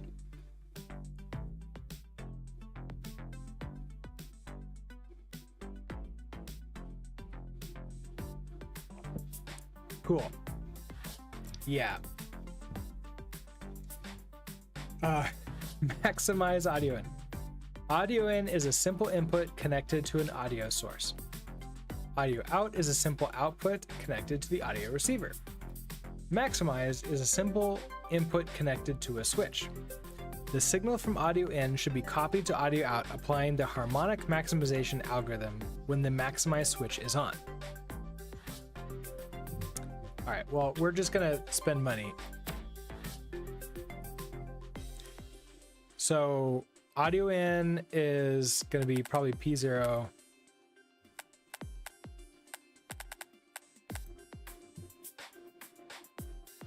Wait, can I not? Oh, ooh, how do I do this then?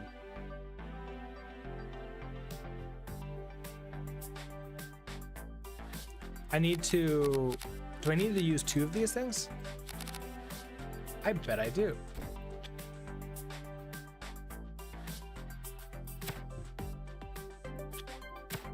Because if I have you come in here,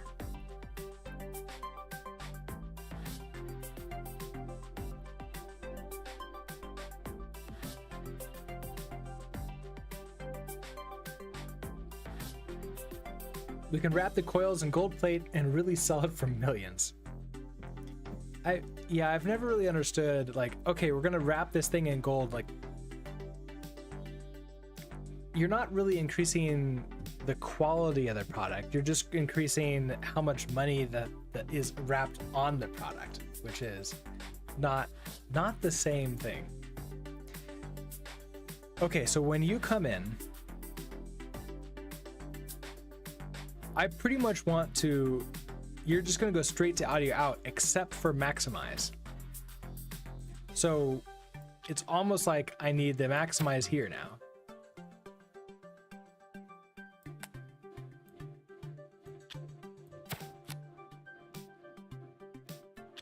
That'd be cool if I could just do that, but I don't think I can. I can do you.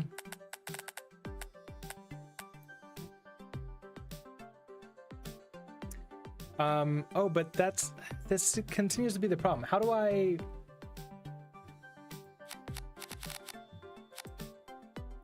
get both in here? Because you still only have 2 Ps. You have 2 Ps. Do I have to use the bridge? Vivex, hello. How are you doing today? Wait, how does the bridge work?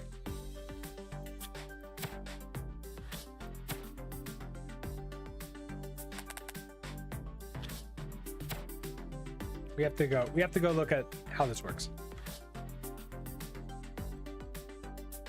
Bridge is not found. Cool. That's helpful. The bridge is just a jumper. Okay, so that's not going to help me. How do I combine these two? Because can I reset?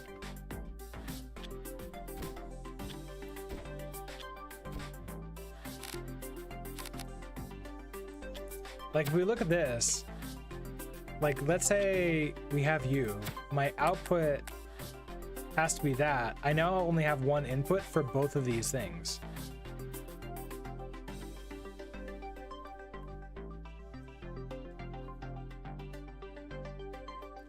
If I have something like you think what you did, first implement the algorithm. Don't I need the algorithm on the audio in though? Or like, are we talking about like, okay, we come in here and we just say, move P0 to ACC, test that ACC is 100. If you're 100,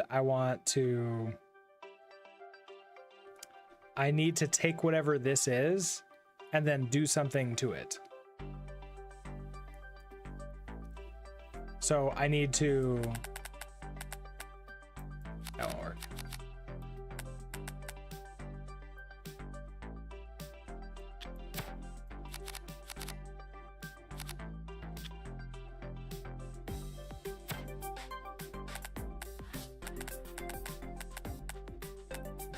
I need to do something like this, right? So if you're equal to 100, I want to move P1 to ACC.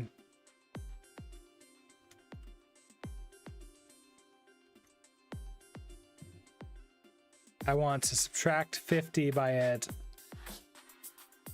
multiply by 4, and then add 50. So sub 4, minus 50.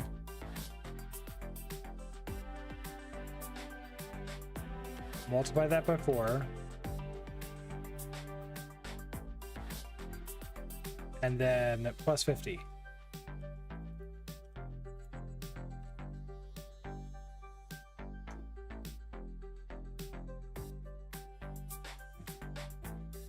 Okay.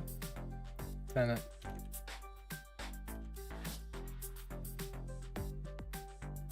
I mean, okay, so now I have this ACC, but I can't send it out anywhere, right?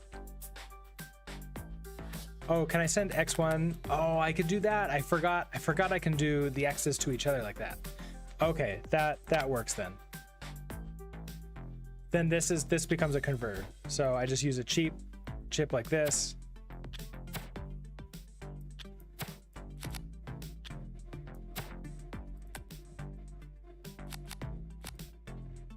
And then you go out like that. Okay, so multiply by 50, and then I want to move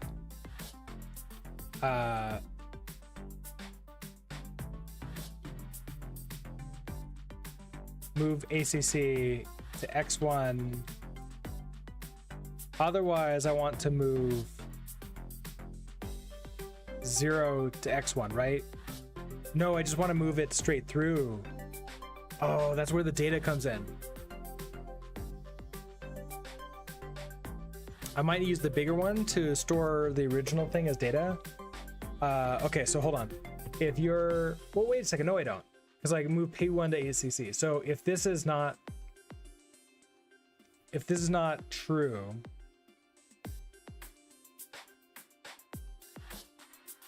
okay, so if you're equal to 100, so you're pressed down.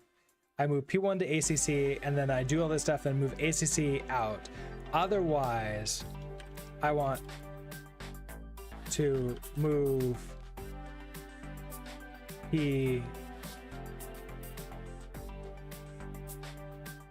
P1 to X1. Just move it straight on through.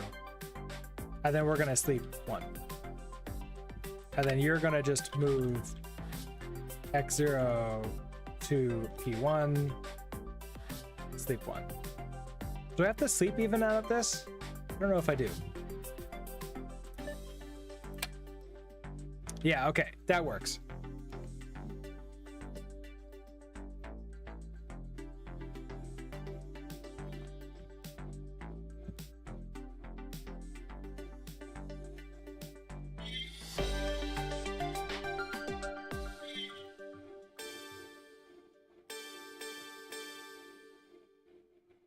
Okay, we finished. Holy crap, this thing is awesome. I hooked one of these babies up to my stereo at home and it blew the speakers clear off. Does the job, no question, amazing. Yeah, it just makes things louder. Cool. Self-driving car stuck in a loop? You may be entitled to a settlement. Dear consumer, if you bought a self-driving car in the past 5 years and your car was involved in a rogue loop incident, you may be entitled to a compensation under a settlement to a class action lawsuit filed in U.S. District Court for the Southern District of California. A rogue loop is defined by the court as a state where the self-driving car appears to disregard humans and continues to drive around, refueling itself when necessary and ignoring orders to stop. If you believe your self-driving car has experienced this condition in the last 5 years, please contact us for more information on how to submit a claim. Has that actually happened? I want to imagine that they were thinking about, like, you know, what the future was going to be like. And I wonder if we wait like another 20 years and then somebody plays this game, it's going to be like, wait, this is just real. This isn't funny. This is just real.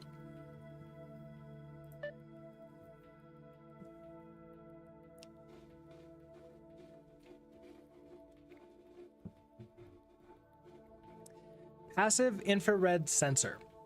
Create a working design for this product to view histograms and leader. Okay. Oh wait, is this on all of them? I think that's on all of them. So maybe you're right. Maybe those other histograms are just not correct and they're just making stuff up. I'm in the process of setting up closer tie-ups with top global firms, and I'm working to secure higher profile work for our company.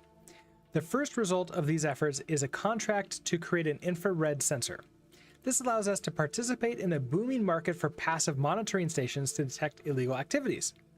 Illegal carbon emissions, illegal growing operations, illegal immigration. If it's against the law and it generates heat, we'll detect it. Okay. Sure, we'll do that for them. Oh, you just heard background noise? Okay, I'll drop the...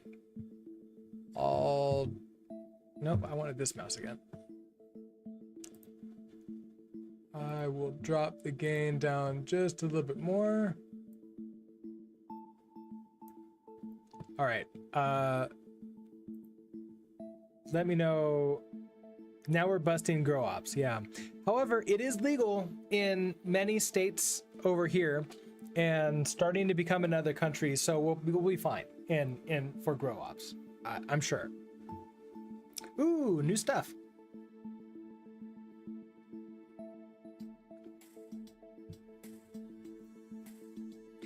Time is a simple input connected to a DT2415 clock providing the current time. Sensor is a simple input connected to an infrared sensor. Alarm is a simple output connected to a silent alarm. When the current time equals the on time, the device should be armed. When the current time equals the off time, the device should be disarmed. Whenever the device is armed and the sensor reads at or above a value of 20, the alarm output should be active. The on and off times are set by the operator using dials that can be read as XBus inputs and use numerical values compatible with the DT2415. Okay, they just dumped old history and slapped it in a JSON file. Okay, that does make sense. Okay, so, oh, I can move these around. Cool. So what's the RTC?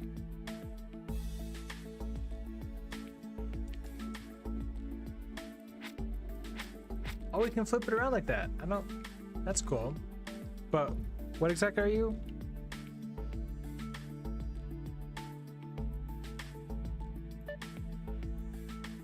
Yeah, so time input, sensor, alarm. Okay.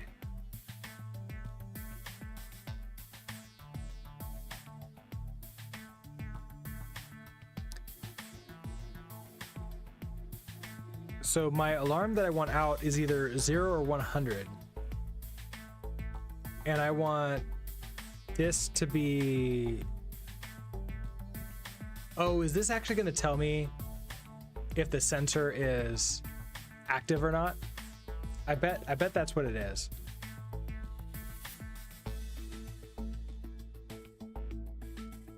Can I see the RTC? No, they don't have it like in here for me to look at the part type.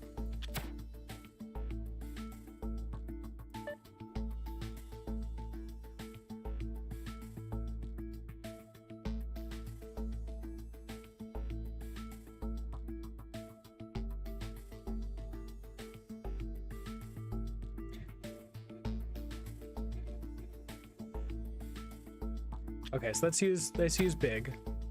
So I want you all to come in here, and you're gonna be... Nope. Okay, you be a little bit farther away.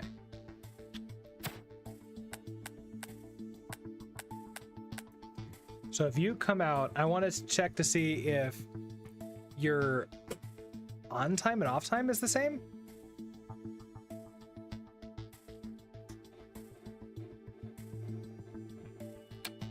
How does this work? So that's like 93.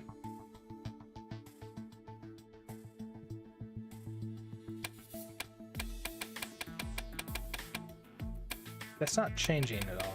I guess I'm not sleeping to sort of wait on it.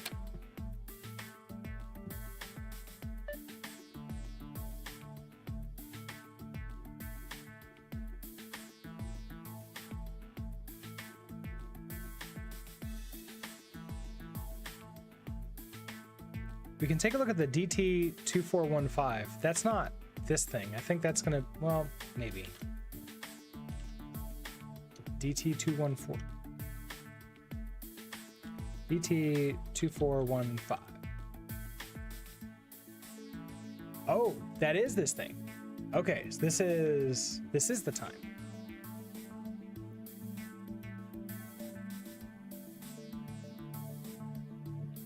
So the top one doesn't do anything. That doesn't do anything. And the time index,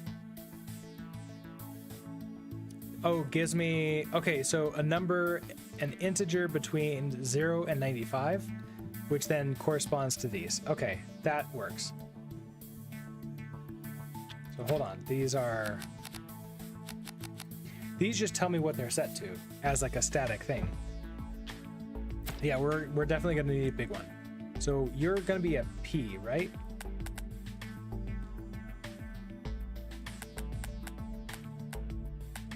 So we want that.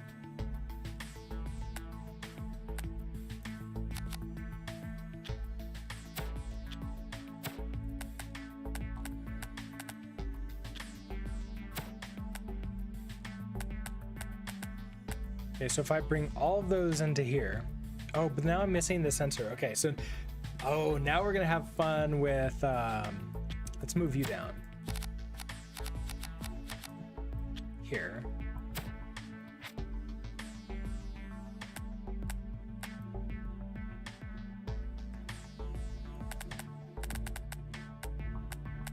So you come in like this, and then our alarm, we're gonna have to do the same thing over here, and just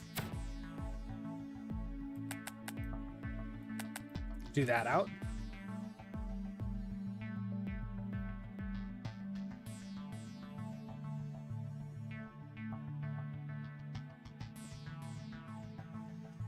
Okay, so what do we need to do? We're gonna get this to come in here, and we want to check to see if it's between these two numbers, right? So if it's greater than this 95, this 93. Okay, so if I can I say something like move P0 to ACC, check if equal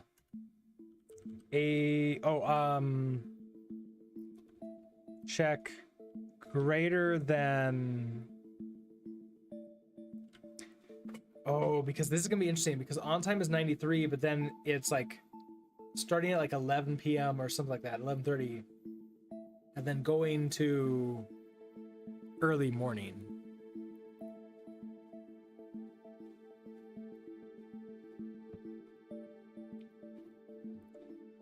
So you need to be, it's like I need an or statement. If it's greater than this, or it's less than this, we're good to go.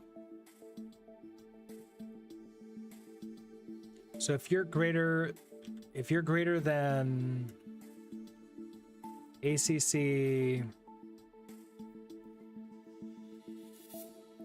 and X0,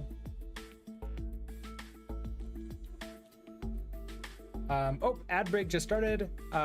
This is the second ad break, so I do actually need to take a really quick break. I will be right back.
Zilby took the seat. Okay, Zilby. You can have your chair next to the heater.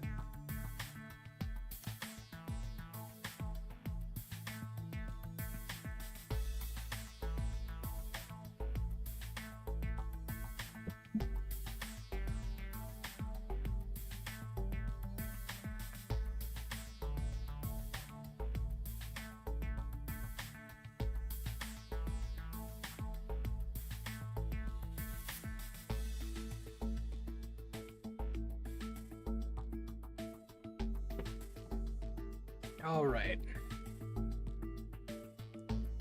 Time to get into standing mode. That's exactly it. This can't be a redemption, a channel point redemption, because Zilby's the one who gets to decide if I'm in standing mode or not, which is always fun.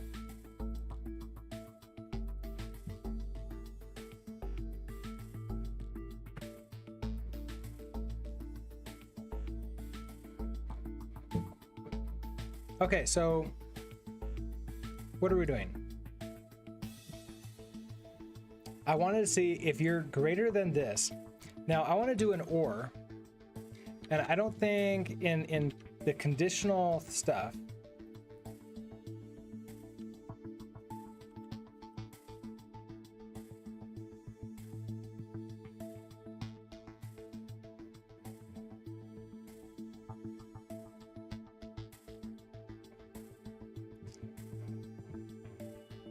I can do the plus or minus for this.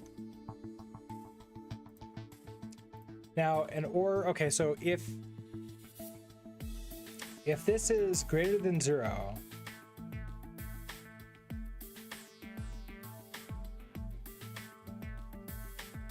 Well, I guess it's not that hard. We just say, okay, if you're greater than this, we're gonna push this out, aren't we?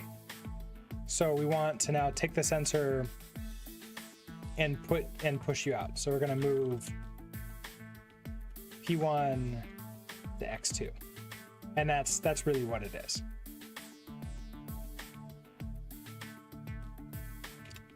There's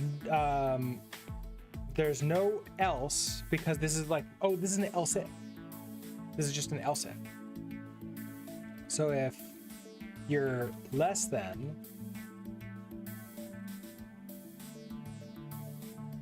okay, now this is move P0 to ACC, so I now need to do, move then ACC X1. Okay, so if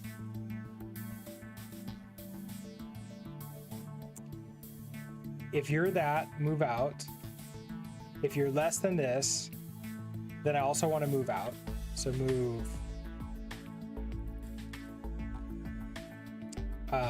X, move P1 to X2. Otherwise, we're going to do nothing, so sleep 1, and then repeat. And just do that forever, right? And then you are just going to move X0 to P1.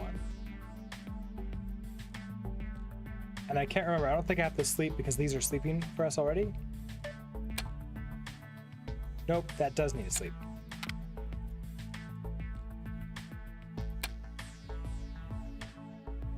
Okay, so what happened here? So our alarm needs a threshold, and then it's either on or off.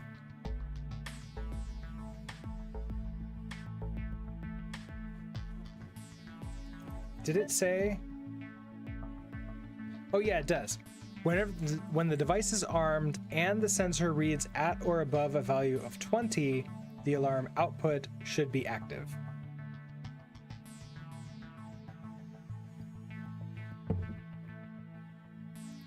Now, I'm interested, am I getting, okay, so this needs to be different. We need to move X2 to ACC, X0. Move X0 to ACC, and then I want to check to see if it's above 20, so greater than ACC 20. Then move 100 to P1.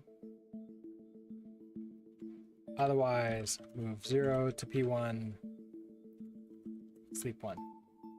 Am I actually sending the right thing out? I am not.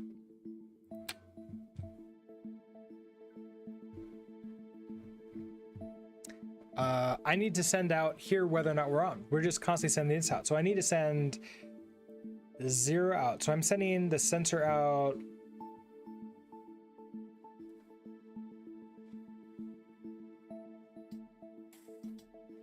Okay, so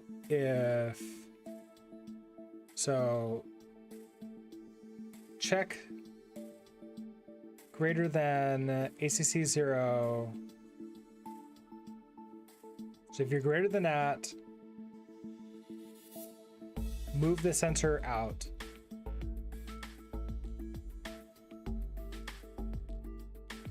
Oh, I wonder if we should do like a data.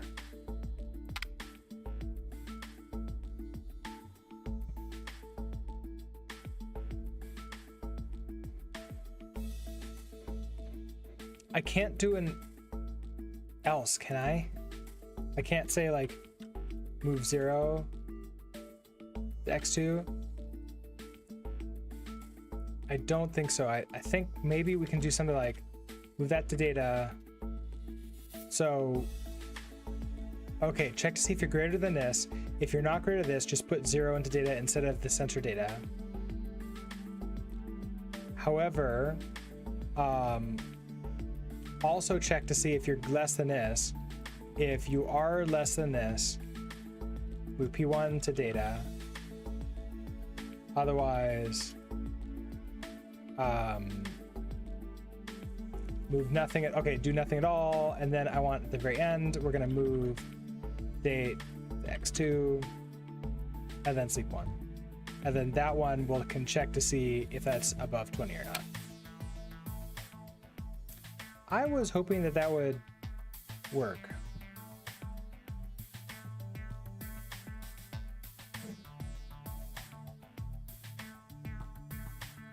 Silly sensors that interact with the analog world. I know. Okay, so why are you... Okay, we want it at the certain time that it starts running, and the problem is that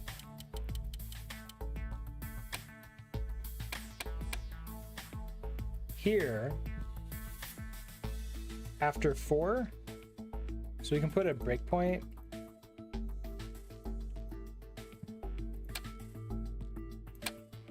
Here, and we can see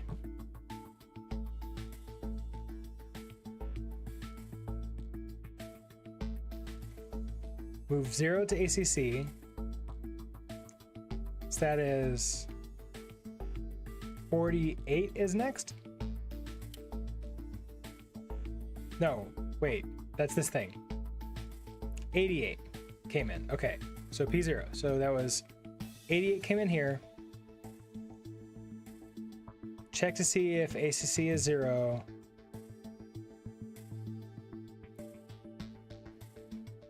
Okay, so if you're greater than this, which you are false, you are not greater than this.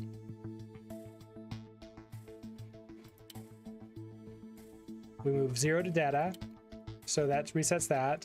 Now, if you are... Oh, I want it to be less than. This needs to be less than.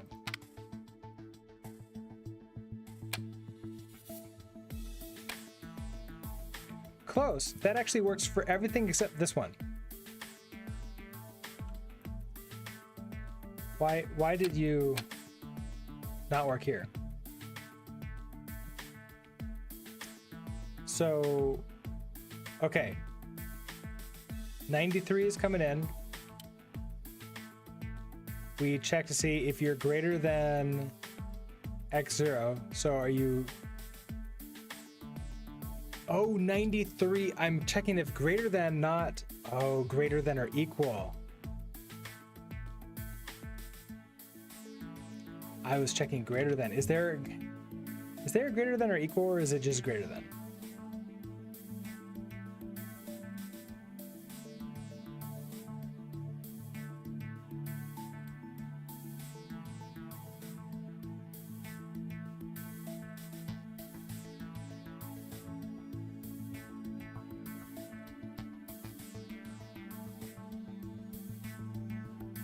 I can compare them to see if they're the equal.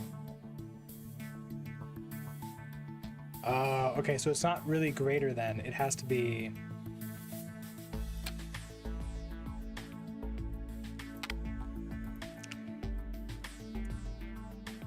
Oh, this sucks. Okay, so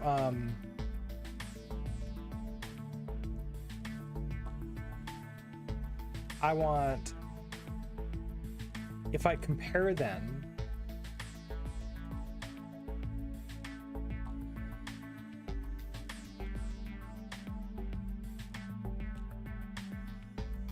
is that not how to do it? Invalid instruction.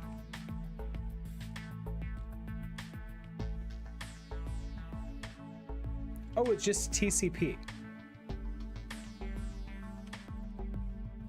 Okay, so TCP for comparison. I wonder if I can do a plus there, like then run that. And then we're going to have to do the same thing here. So TCP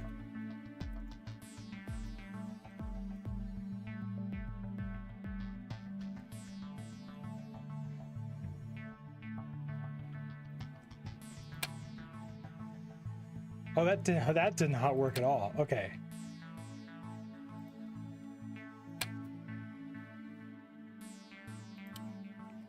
So we compare to see if you are compared to you, and then that was 93 to this 93. Interesting that it didn't go into the plus here. It just skipped through.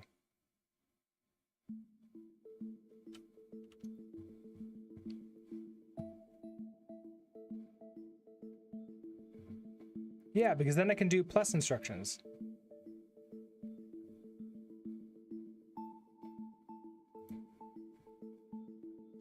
Oh, wait a second. A is equal to B disabled.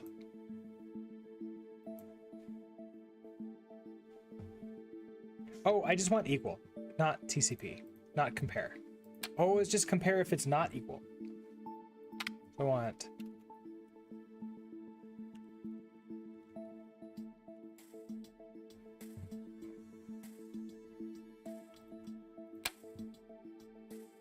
Well, that didn't do it either. Okay, so we have 93, and we're going to check to see if you're equal to 93. And you are, so we want you to go into the TGT. We do. Okay, so then we check to see... Oh, then we check to see if you're greater than it, but you're not greater than it. Oh, no.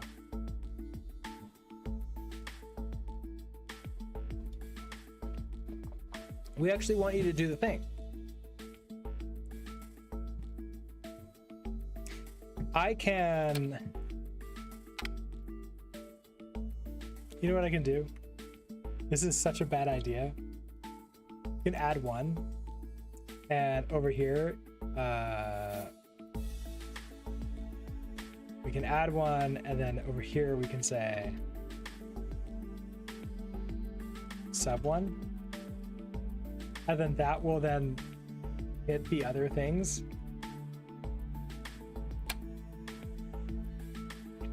Oh, it hit that one there. It hit the first one, then didn't do it the rest. Am I not resetting properly? No, because I moved P0 into ACC every time. So you work, but now you fail here. Okay, so our time is 1. We check to see if we're equal. Oh, because like if we're not equal to it, now it's not going to work. Okay, so that's not going to work. That's silly.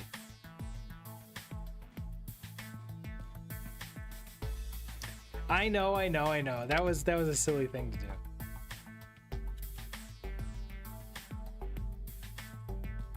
The thing is that I need to do this as an OR, and I forget.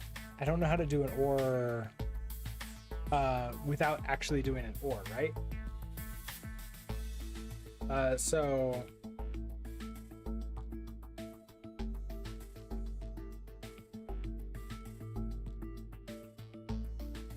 the TGT would I think if it's not equal. Well, so the greater than is like an actual greater than, right? But then yeah, it fails when it's not equal. So, and then obviously this one, if you don't work. Oh, I wonder if we want to do some labels on this, or I can use other chips for different states to do. That might be where we start off the breaking things out. So if I do like, imagine we do a label here where we call it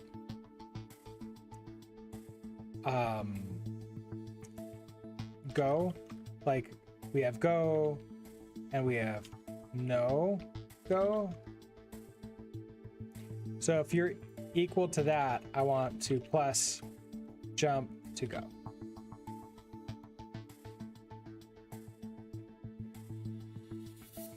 If we're not equal to that, we're going to then just do, if you're greater than this, jump to go.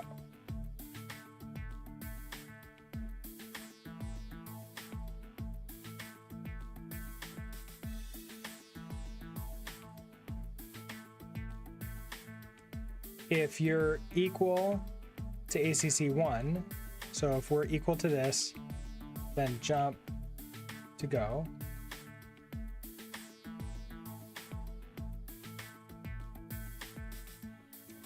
We have go-tos like this. Yeah, so we can jump.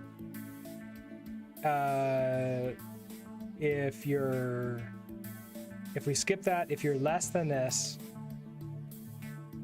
want to jump to go.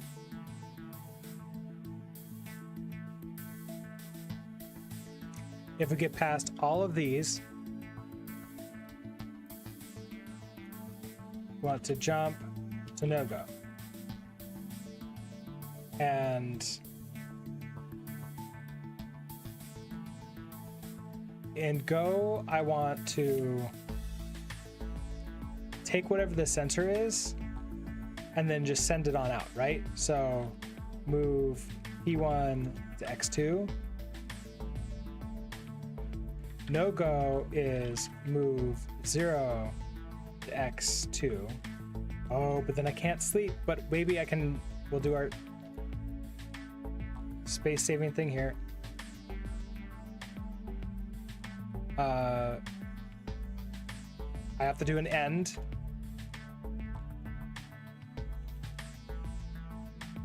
So then you're gonna jump to end. And then on end, we're gonna sleep 1.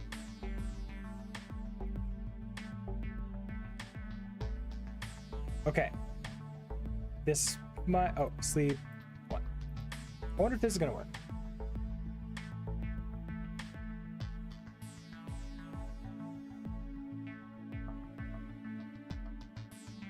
Yeah, I don't need to be on a new line after a label. It just makes it look nicer, but we can do this. Now I can probably make this a little bit nicer if I just sent out to another chip, and then that would save some space, but let's see if this works. Yes, I can remove our breakpoint and, oh, wait a second. That's not good.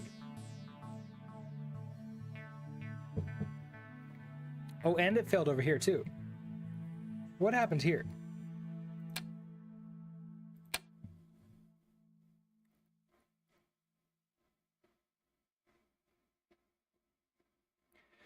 Okay, so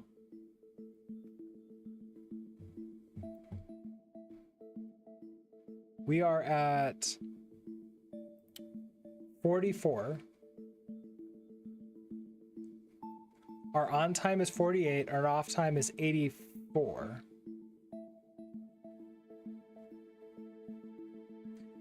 Oh no. If it's above this and below that. Okay.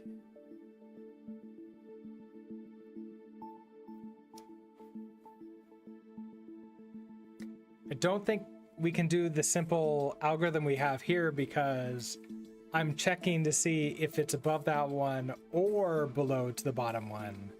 But then if we also have to check to see if the on time is below the off time.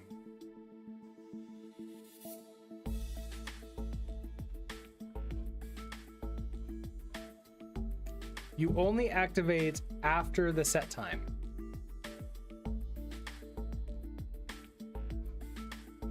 I only activate after the set time?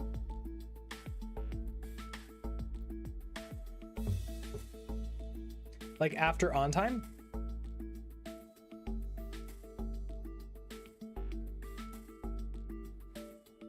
I'm not sure because like everything, even like 0, because like if we go back to the previous one here, if it's like 2, which is before the set time, that's wrong. So I also need to check to see if the on time, okay, so this first one's fun because if the on time is before the set time, the off time,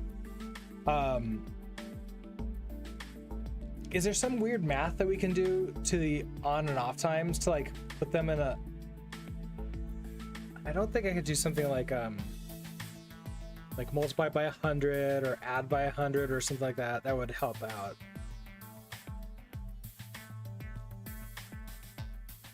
I mean, there probably is some math that I'm not thinking of.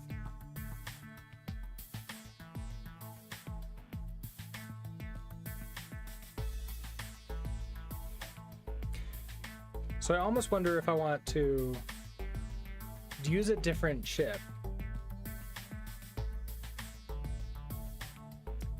And if the on time is before the off, if the on time is greater than the off time, it's one type of logic. Otherwise, do a different type of logic. That could potentially work.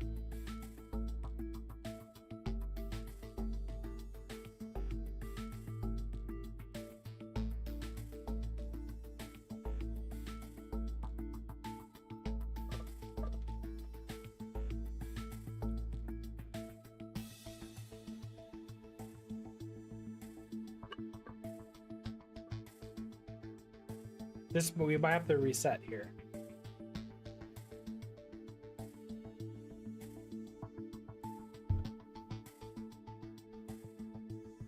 Albert, you arrived home. Well, have a great rest of your night, and we'll see you next time.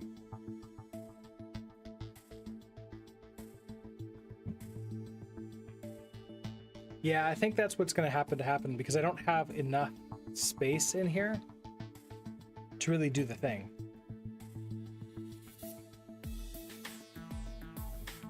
Now, can I go out? Let's try a new design. So I don't lose that one. If we say, if we use a bunch of smalls, this will become packed together.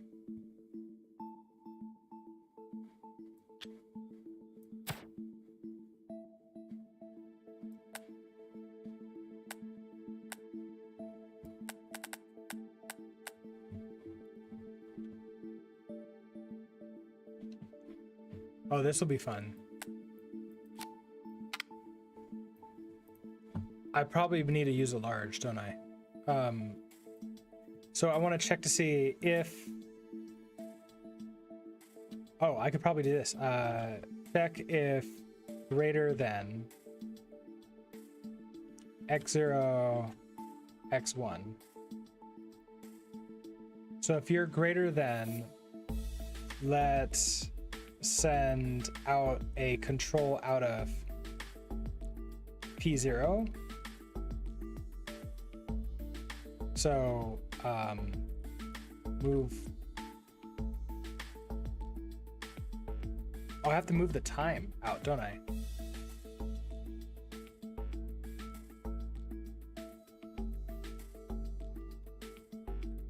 I can move one and then the other together.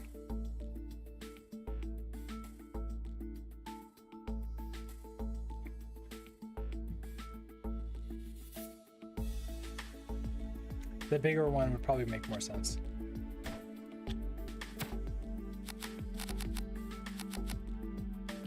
We're gonna have you sitting here like this.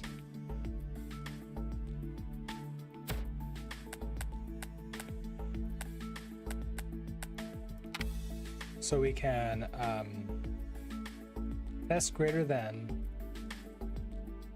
x0, x1. If you're greater than that, we want to send both our times out to I have P1, P0, so I have 4 ports that I can use here.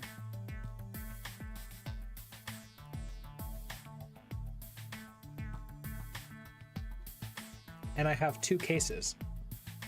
So we could just do that. I think I have to go one more out.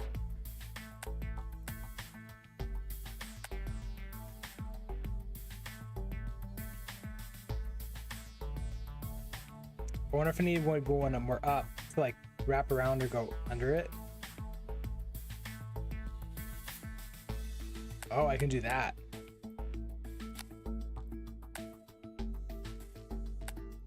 Okay.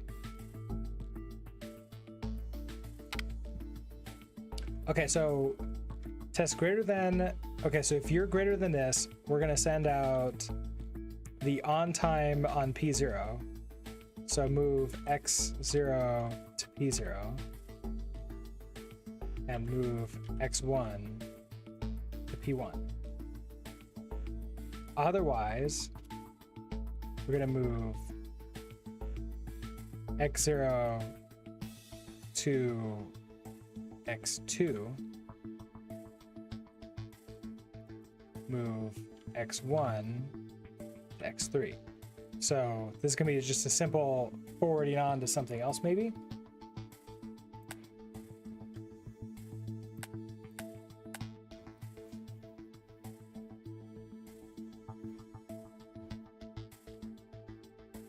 Now I want another one of these.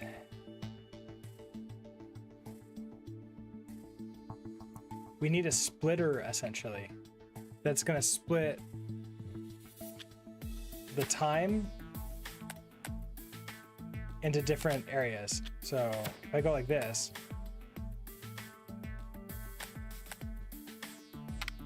we're just going to move. What port is that? Wait, why can't I see that? Oh, P0. Move P0, ACC, move ACC to P1, move ACC to X1, sleep 1. We'll sleep 1 too. So now I have the correct time on both of these out.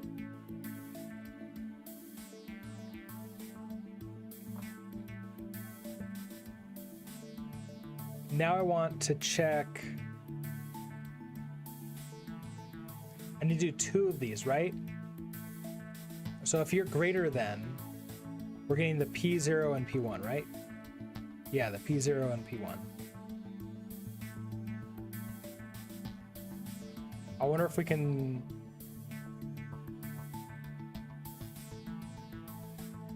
I think we're gonna need big on both of them. It's gonna suck.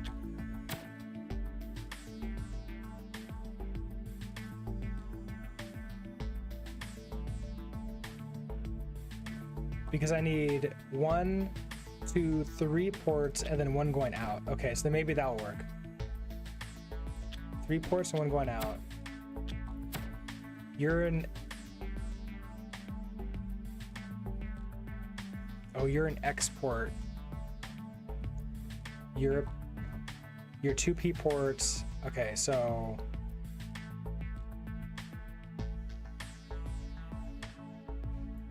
I can move, oh, I can move that down there like that.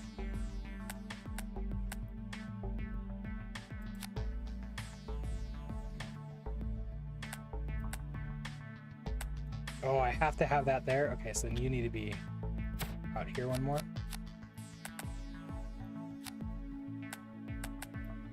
So that way this can come down like that.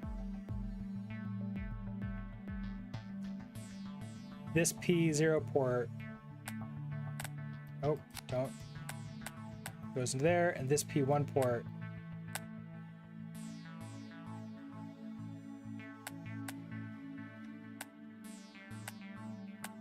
goes in there.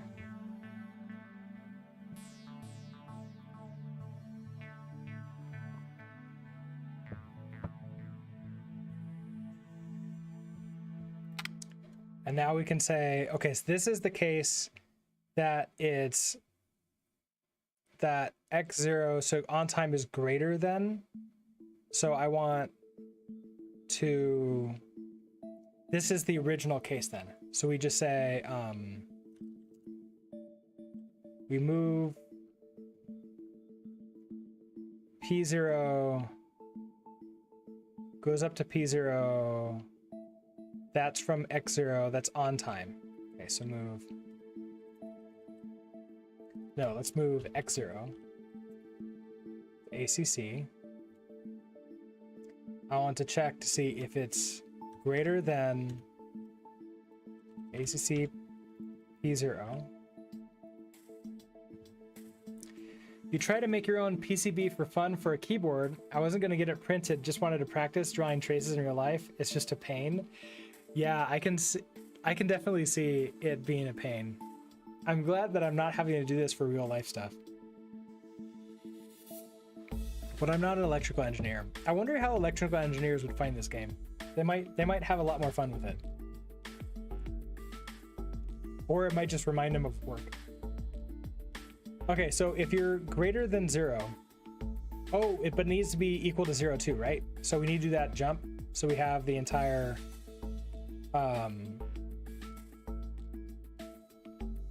check equality. I want to jump equal to ACC and P0. Jump to go. Check greater than. Oh, I'm gonna have to use a bigger one, aren't I? I'm gonna run out of code.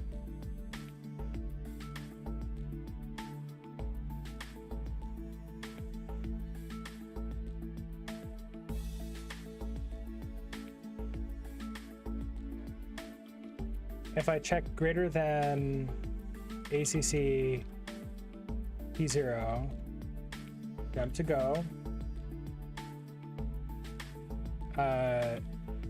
Test equal to ACC P1, jump to go. Yeah, test less than ACC P1.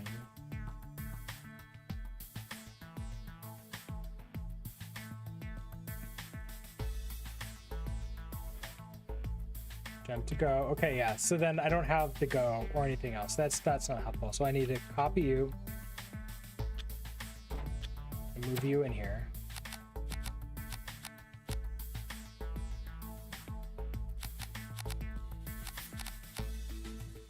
Can I move you out? We need all the room we can get.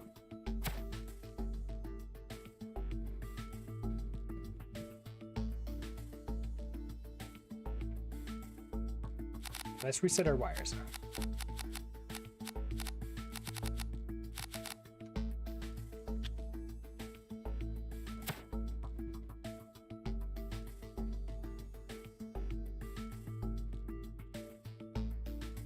Okay, so you're going to X0, which is that pretty simple there, and you're going to X1. It's that simple there. Then you're going to P0 is planning to go into like P0 here, right?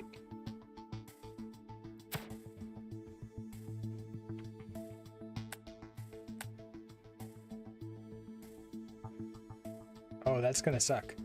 P0. Oh, where do I put this? Up here? Down here? I'm not sure. Yeah, this is more of electrical engineering than a programming game. It's, I think now we're starting to get into that part where it's like, okay, now we need to worry about cable layout.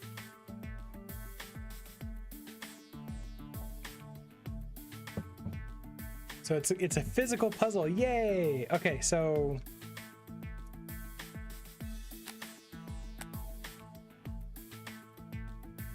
now P0 is going out there. Oh, did I accidentally? Oh, good. I kept it in here. I almost forgot to paste that in before I like copied something else. I guess that we'll finish this one up here. So that's jump to go. So that's all those things. So now I have a go and I have a no go. In go, we're going to move the sensor. So I need to split the sensor too? Oh no. Wait, is this where the jumper comes in? What does a bridge do for me? Like, is that actually like bridge two cables and like split them until they become exactly the same? Or is that just oh, that's just allowing me to move. Like if I do this, that just allows me to do that, doesn't it? It's not the same thing. Yeah, okay, it allows me to draw a cable over another one. I was hoping maybe is there a splitter? That would be cool. Like a literal bridge for cars. Okay. That makes more sense of why it's called bridge.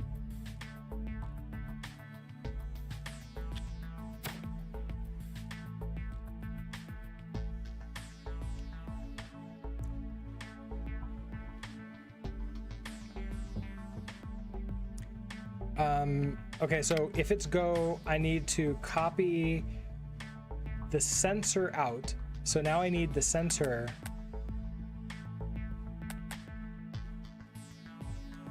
Okay, so P0 is going, okay, so hold on. So X0 is ACC, so that's going to be,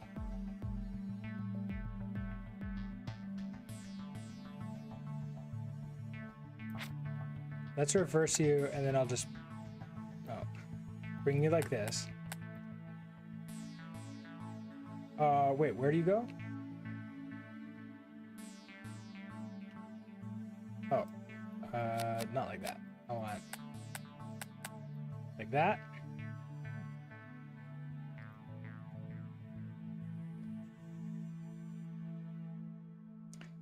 And then you're going to go out of alternate P1 and X1. So great. So X1 is going to be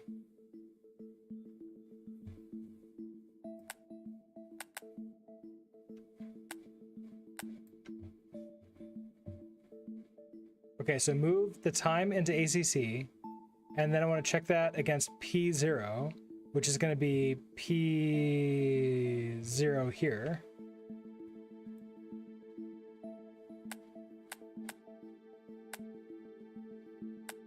Okay, so here's, we can use a jumper here. Maybe? Ooh, I don't think that's gonna work.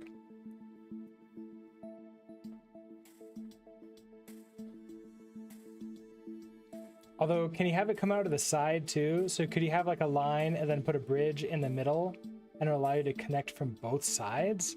That would be cool, but I don't think it does.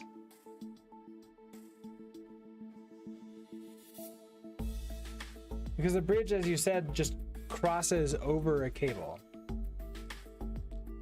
But if I do this, I won't be able to connect into X1, which I think we need X1. So I think I need to be one more over, and here won't work because that's too close to X3. So I need one more slot over like this.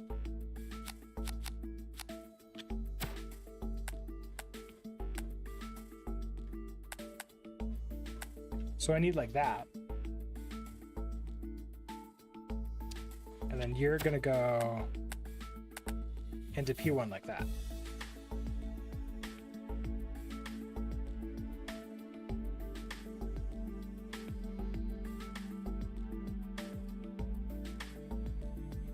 I'm using a bridge before I need it, and I'm looking at this. I don't know how I'm gonna escape with P1, X3, or X2.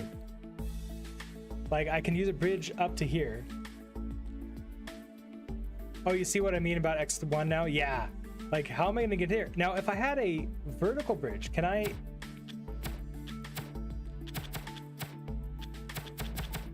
Is there like a rotation?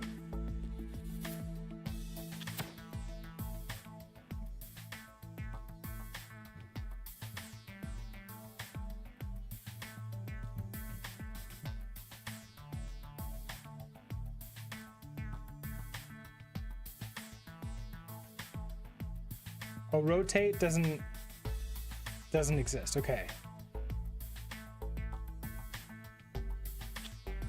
So this is only a vertical bridge. There's no horizontal bridge.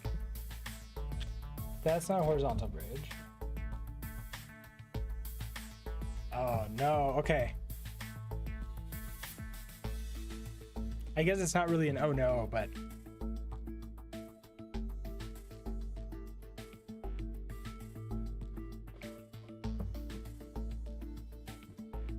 So if we're here, we're checking P0 and then we're jumping out. Now I need to get this sensor. So here, let's say we don't use this and we just put you in here. Maybe we don't do this. From the forums. No, but why do you need this? Okay, so let's imagine that I moved you up one.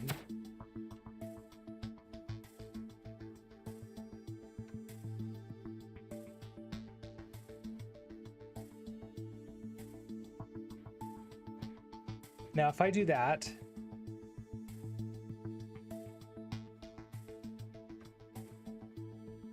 I'm going to lose P1. So I can't.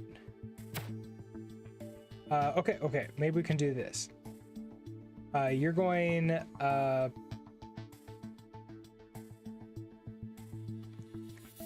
X1.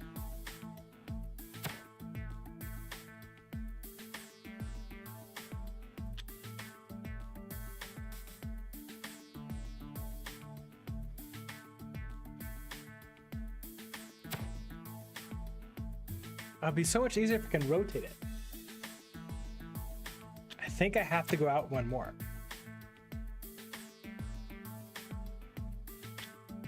And if I do that, do I have to go out two more? Because I lose X1. I now can't use X1. So I have to go out two more. Oh, now I can't use P0 now. I would have to go out three more. Or we do what we did initially and keep these down. Actually, this person I think is correct. To elaborate, whenever two connections cross, you will always have a vertical and a horizontal connections. You can then always just use the bridge for the vertical connection without losing generality except for aesthetics. Okay, that makes sense.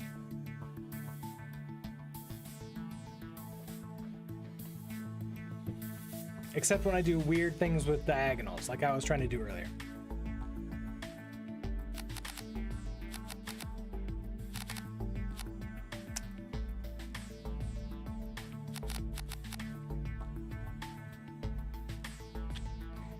Now, the P0 is a little bit awkward positioning here. So if I leave this here,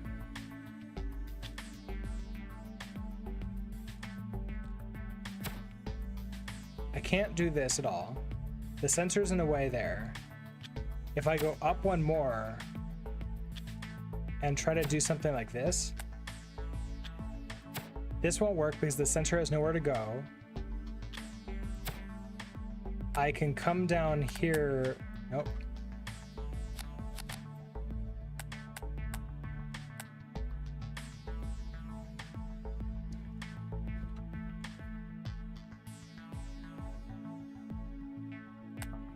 Yeah, so if I did something like this, now this P0 needs to go into this P0, right?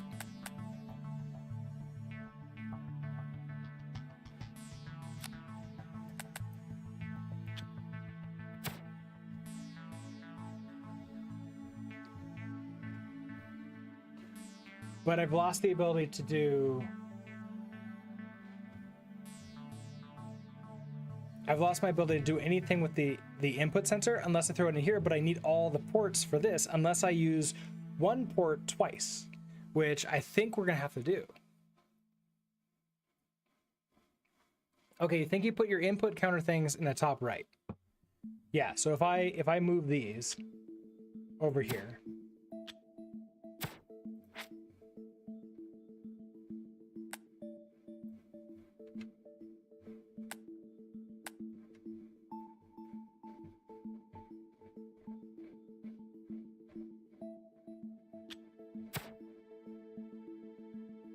oh, let's do it the other way.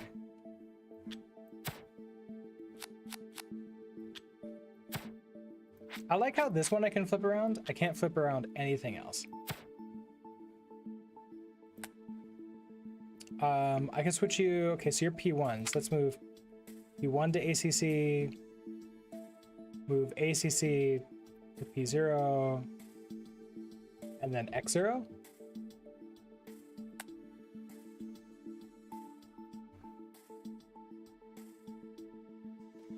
Oh, I can come out of any side of the counters. Okay, that's good to know.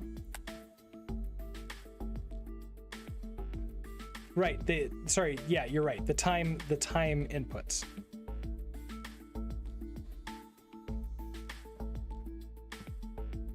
Now, if I have this here, I guess we can go backwards, right?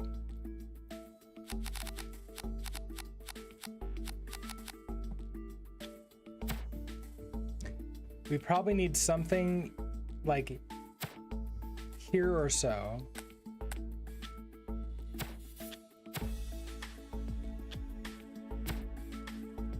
To then get the sensor to go all the way through it to tell it like, okay, if it's going out or not, and do the thing. We need one to choose which one to go to.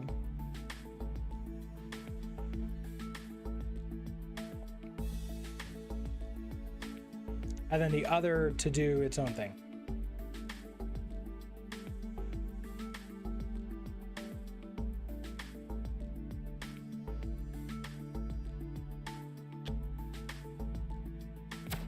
Now, if I throw you up here,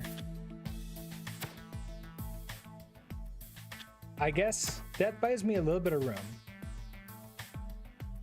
Oh, but I think the left and right too.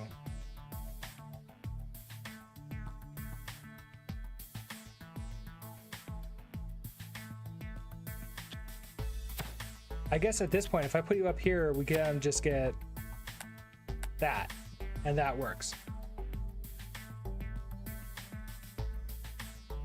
I mean, aren't timers just counters of time? They're frozen in time from one specific moment, right?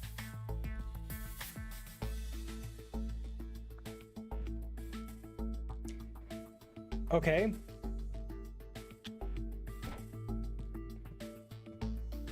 I do need room to make sure that the sensor can get through here. So let's do that for right now. Now this P0 is going to go to this P0. So if I have a jumper that goes like that, for example. Sorry, jumper, bridge. If I have a bridge that goes like that, now my P0 gets over here. Now X0 is going to be our time. So this could be this one here.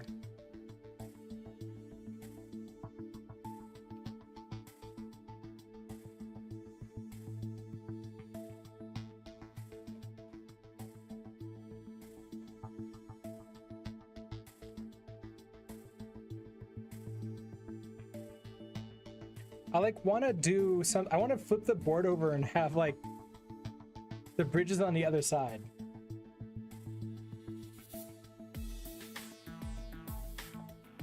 Can you do that in real chips?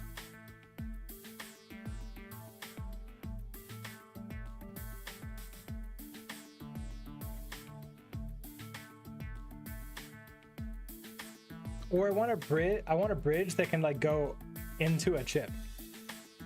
But that's not part of the puzzle, so can't do that. So how do I get this X0? At this point, I think it would be easier to have cops climb on roofs and feel them at this point.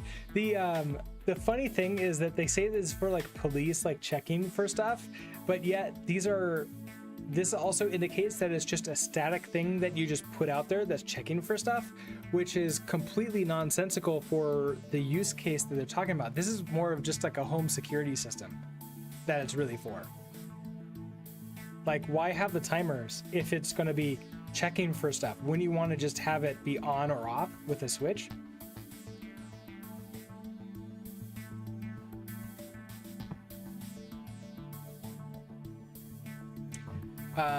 But of course, we're not allowed to question the usefulness of our clients and like what they really want. Well, I mean, it's a heat sensor, but it's only a heat sensor at certain times of the day, which is not useful if you're like using a helicopter to like look for that stuff. This is a static heat sensor that like you mount on a building, and you like only look at it during nighttime when people aren't going into the building anymore.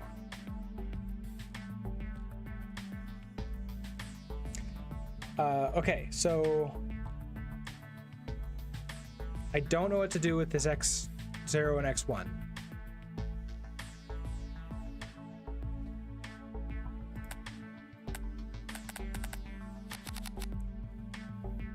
This won't work. We can't do this anymore. I have to move this entire thing out here. And I lose all this space.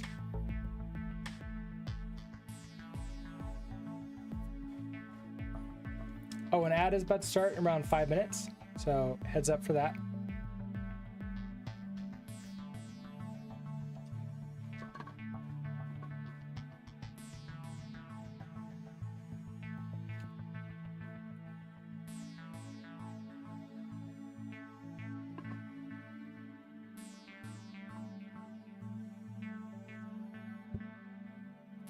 So if you're Go, I want to... Now I could... The initial thought that we had was we take the sensor into these two things and then we push that on through. But I'm thinking now, what if we have our sensor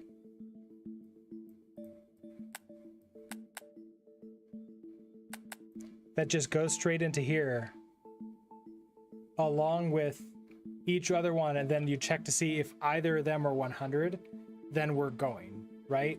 So this would need to be here. So we can check to see.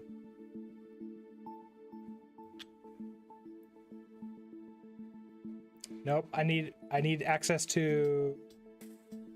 Well, wait, can I not bridge directly? Oh, I can't bridge directly on this?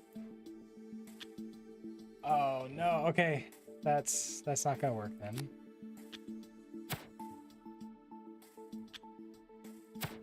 So I need that.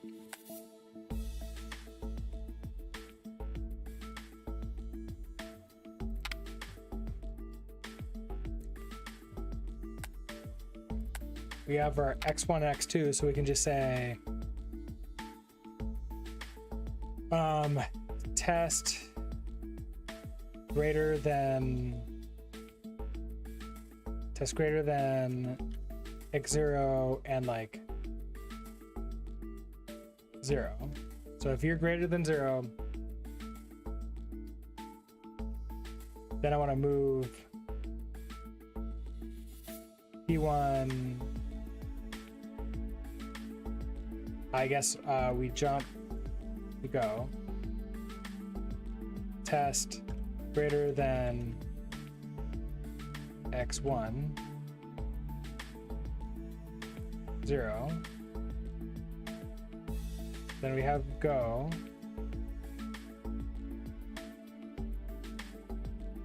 Jump to go. Ooh, we could do the opposite. Jump to no go.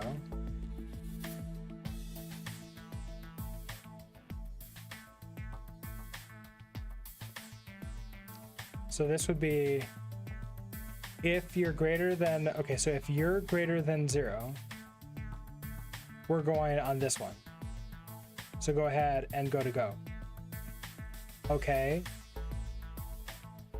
However, if we're still here, check to see if this one, if you're greater than 0.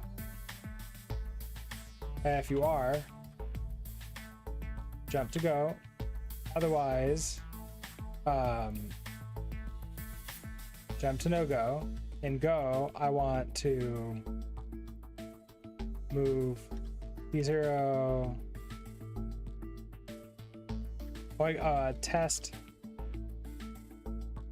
Test greater than B0 20. And if you're good, then move 151. I don't have the space.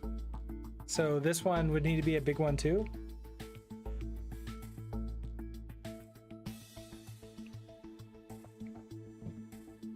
Or it needs to be, okay.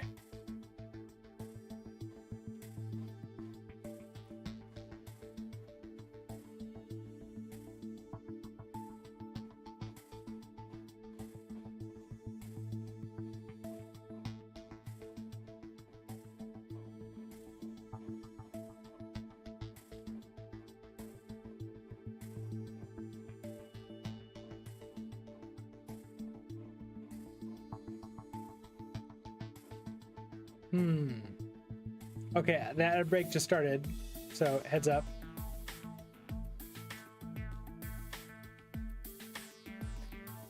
Okay, so given this, and given the amount of room that I have, I don't think that I can move. I don't think I can use more than 3 of these things. I think we have to use, I don't think that this solution of like splitting them out is right.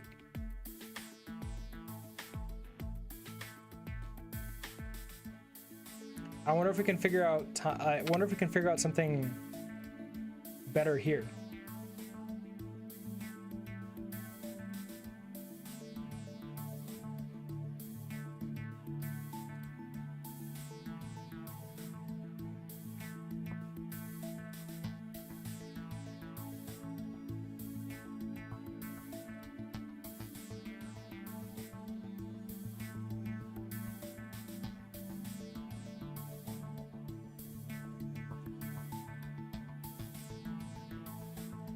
Or if we can do some logic directly in the timekeeping, we might have to do that.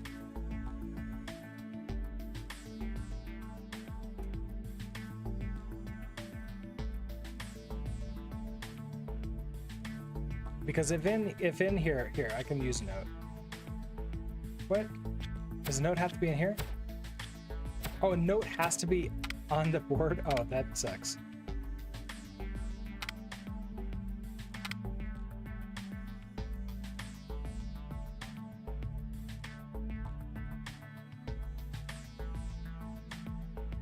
Okay, so if on is greater than off,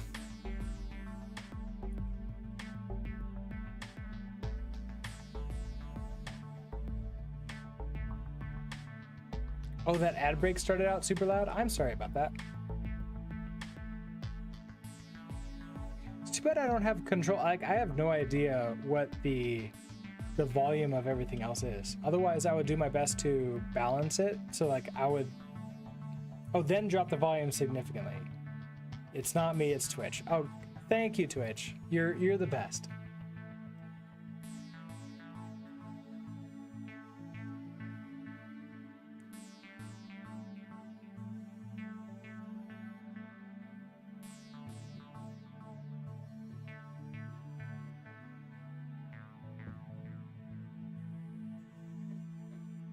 Oh, interesting. That kind of sucks.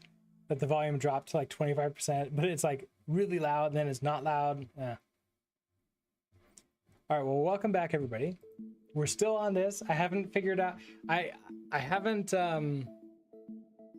figured out any solutions yet.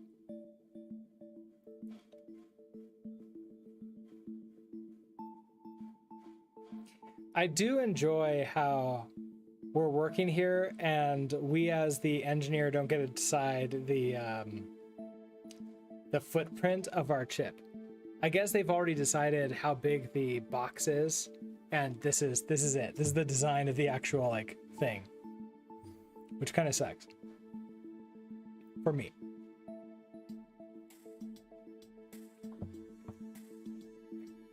Okay, so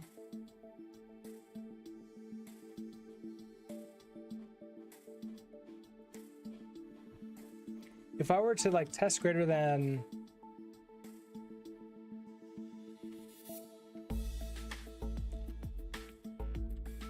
x0, x1, So if you're greater than that,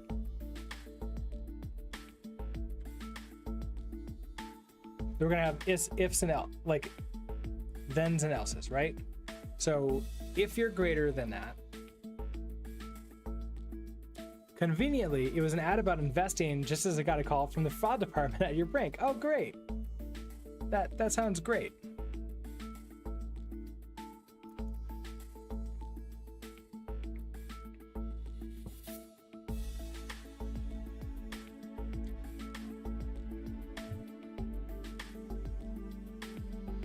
Okay, so if you're greater than that, I want to take, I need to take in the time.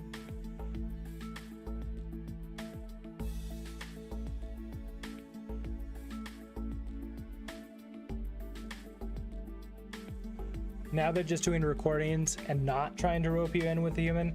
I do find it funny that a lot of people are trying to move away from human stuff as much as possible to save money, but the human connection is really important for business. And it's almost like, oh yeah, our customers don't care about human connection, but that's kind of like exactly what we want.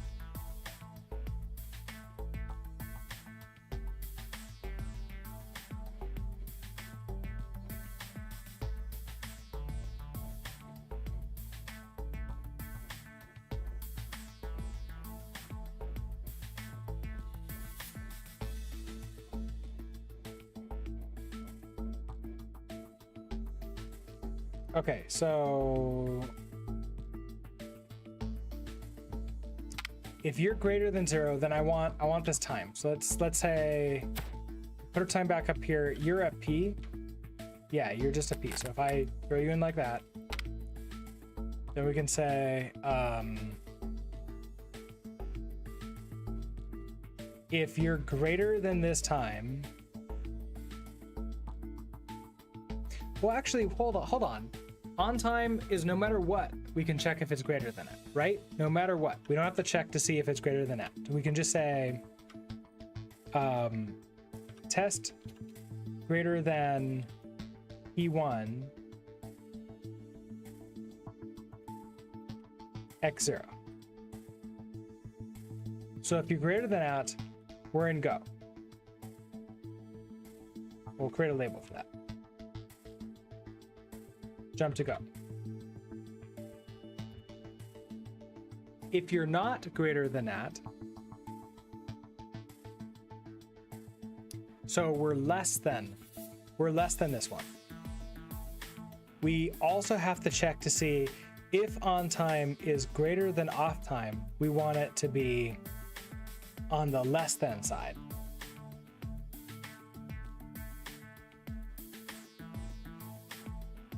You agree, disassembly BS, jump to go. It's like, okay, can I have like a couple hundred, like, hey boss, can we change to a couple thousand lines?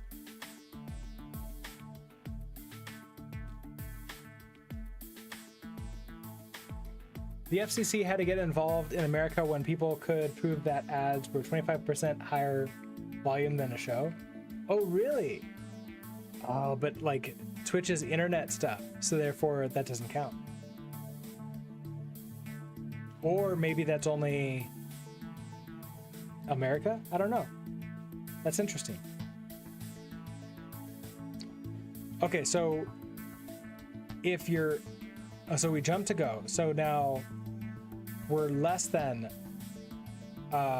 we're also equal. So we have to check to see if we're equal to. Test equal P1 X0, jump to go.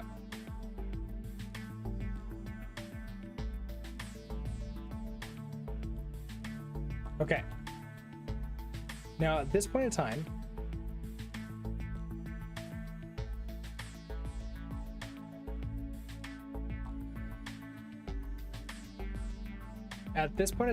we are on time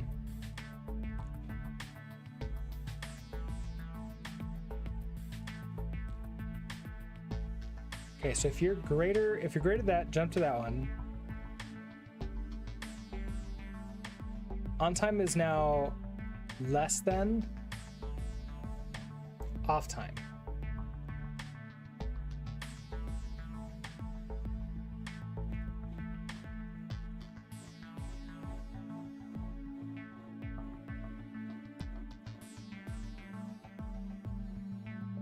Okay, so if the time equal that, oh, time greater than, no, I'm not checking that at all.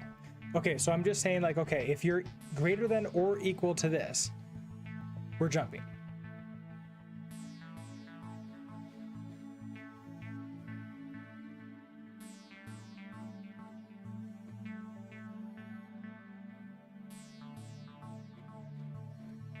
If on time is greater than off time, so if we want to test greater than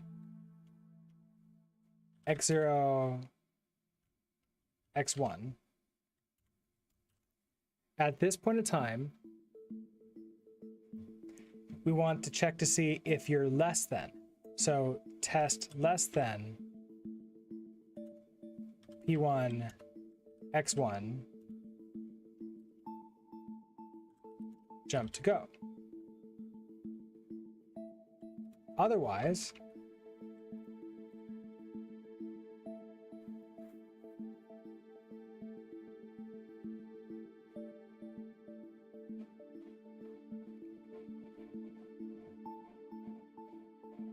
this is,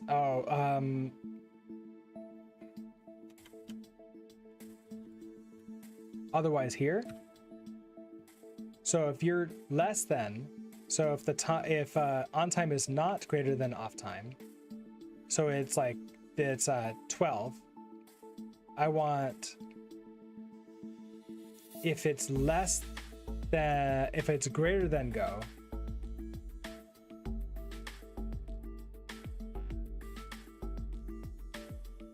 oh, this is really weird. Like I need to know how it's gonna jump around to these.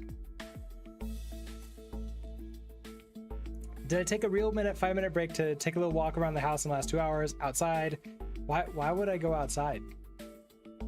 Outside is like, there's sun and snow. It's like a weird combination of sun and snow outside. It's really bright. Who wants to do that? I've just been hanging out with you all. When I take my 2-minute breaks, I just walk around the basement.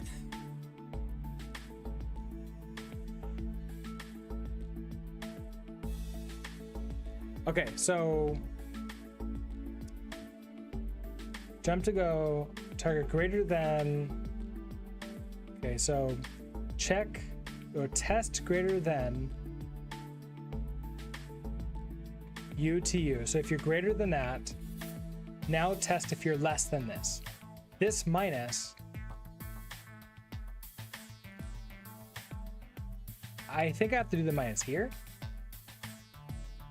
If this is not less than this one, I now want to test greater than off time.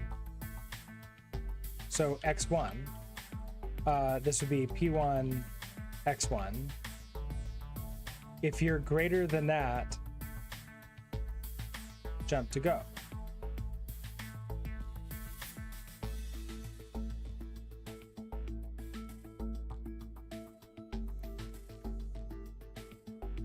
And this would jump to no go.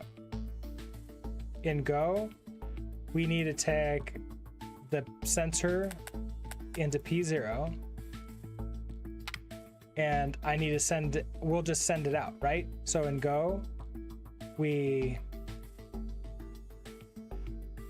just move it out X3, right? So move P0 to X3.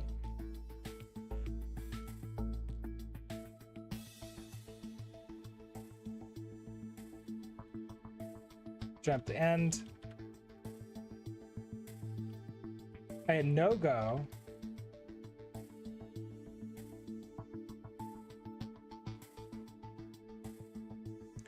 I move 0 to x3, and then sleeps 1.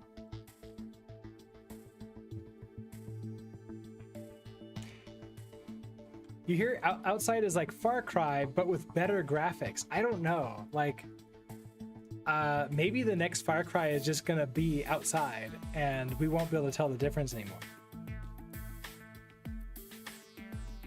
I know. I'm shocked I didn't run out of ROM space either, but I don't know if the logic is right because this part is a little bit weird. I don't know how it's gonna interpret that, so we're gonna find out. Now, okay, so this comes out and does this thing. So you're gonna be, now I can use you. So we just have our sensor now. So this comes out here and we're just gonna say, move X0 to ACC. Okay, so we need to first test to see, well, actually, if it's 0, so it's going to be 0 or the value. Oh, no. If it's 0, I want to do nothing at all. So actually, we're going to test equal X0 and 0. So if you're that, we want to skip, jump to skip,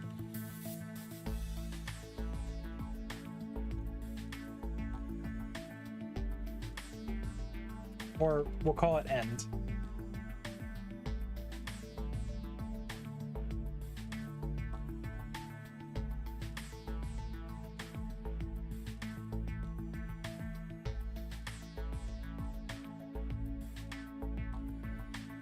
Okay, jump to end, and then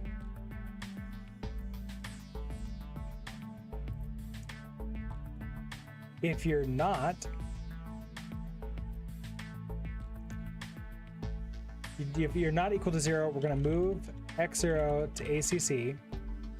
We're going to test if greater than. Do I need to move this to ACC? Let's move this to move X0 to ACC anyways here, and then I don't need to move this to ACC here now. But I do need to test equal ACC 0. Jump to end, test greater than ACC 20. We're gonna jump. So I don't need to jump because then we're just gonna move. So move 100 to P1.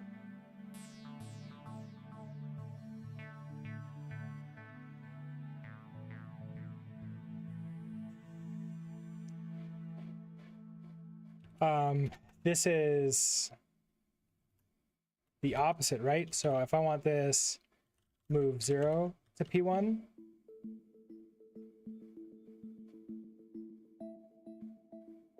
And then jump.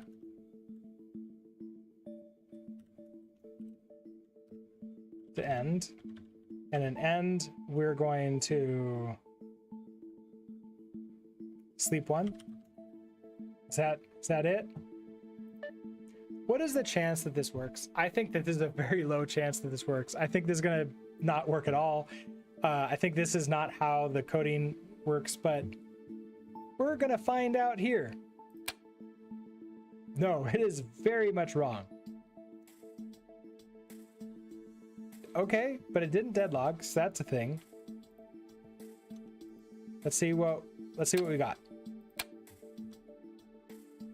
Okay, so I am incorrectly sending out the data that I don't want to. So we're starting with 88. So we're testing P1. Okay, so we're testing greater than P1 and X0. So test to see if you're greater. 88 is not greater than. So it moves to, it continues down. If you're, okay, so if you're not greater than that, we need to test to see, okay, so if this is greater than that, which it is, so we want it to move. Oh, it just went straight to go. Okay. That's a problem. It did, okay, so it saw the next plus and it's like, okay, I'll do that.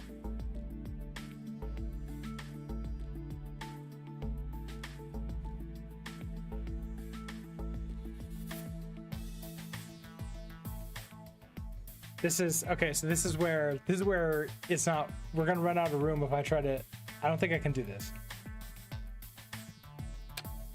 Because if you're less than this one, we get to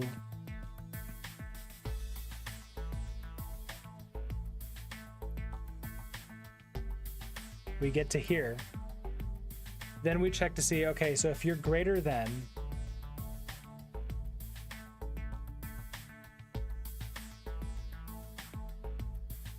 which you are greater than, so it jumps to here.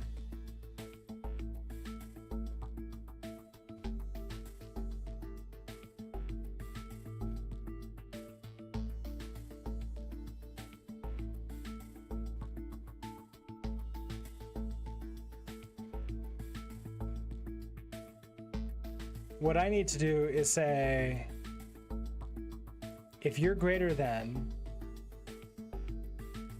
I then immediately need to check to see if you're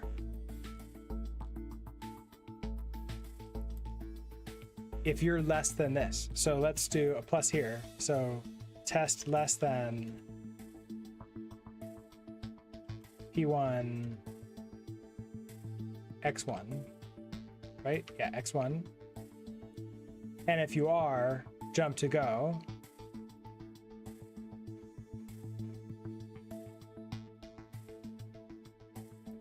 Otherwise, test greater than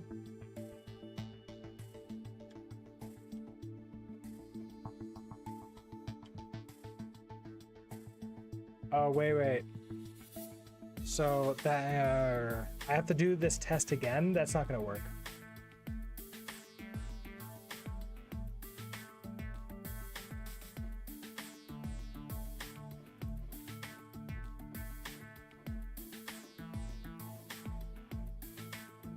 It's almost like I need to say, okay, so test less than, if it's less than this, after this other test, jump to go, otherwise jump to no go.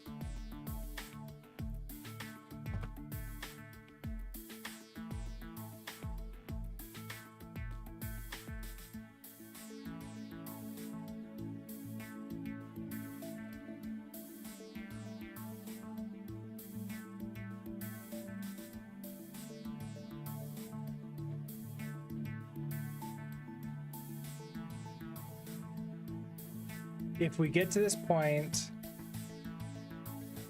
on time is not greater than this one, and the time is not less than this one. So I think we can just jump to go. And we don't need that. I don't know. Okay, well that actually felt closer. So now we're here.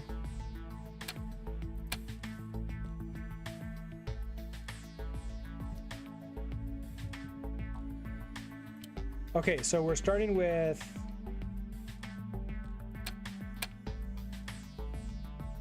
$94. Okay, so 94 comes in here, and we check to see if P1 is equal to P0. It is not. So we're not going. So then we check to see if it's greater than. 94 is greater than this.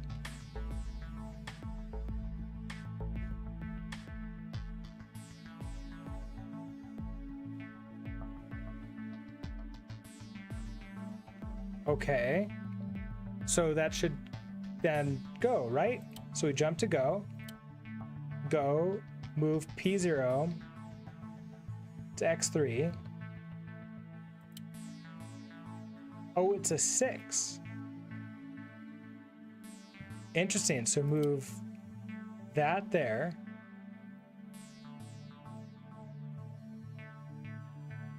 So in 6, test if equal ACC 0. It's not, so we're going to not move 0 to P1. We're going to jump to end.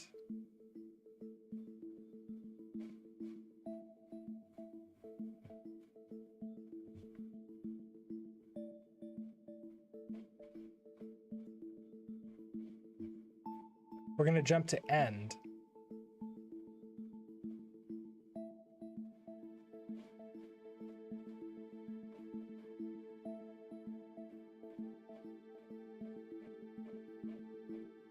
No, wait.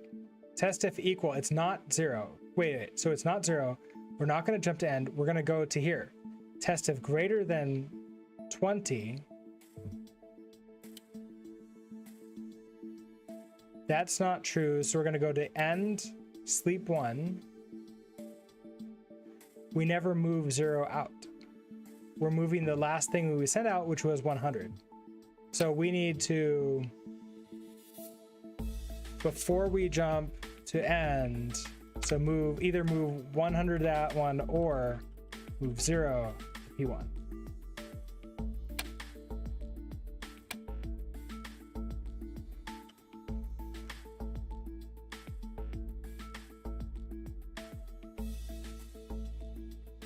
Oh, come on.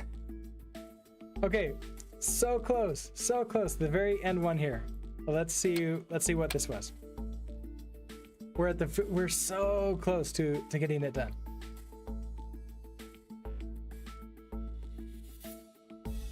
Okay, so for you,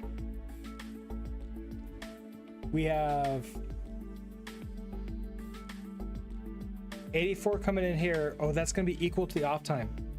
Well, I wonder if, okay, so I probably have a little bit of logic problem in here. All right, so 84 comes in. We're gonna test to see if you're equal to this. You're not equal, so we're gonna go to here. We're gonna see if you're greater than this. You're not greater than this. So we're gonna jump to no go, right? No.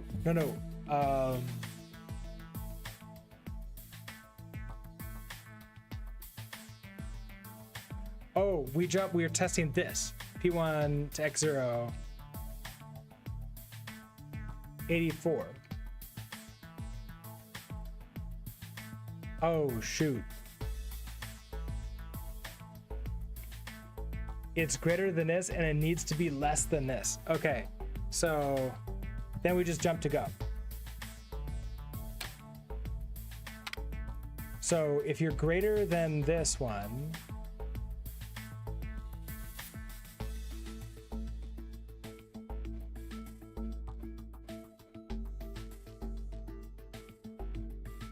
I can't just jump to go.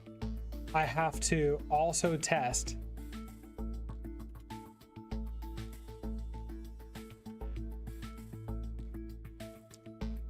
we have to test less than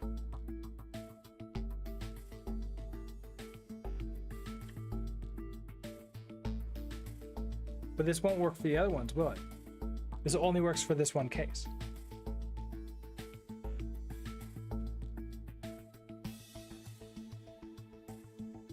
Because if I test that you're less than the off time, that only matters if the off time is less than the on time. So I have to not jump to go at this point in time.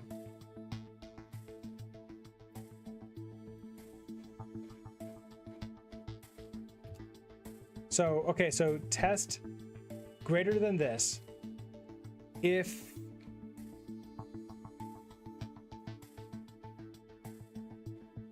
P1 is greater than X0, I can't, so the assumption was I can just always blindly go if it's greater than that one, but that's not true. I can't just blindly go. If you're greater than that, I also have to check. So test less than P1 X1. And if you're that, then we can jump to go. I wonder if that will work.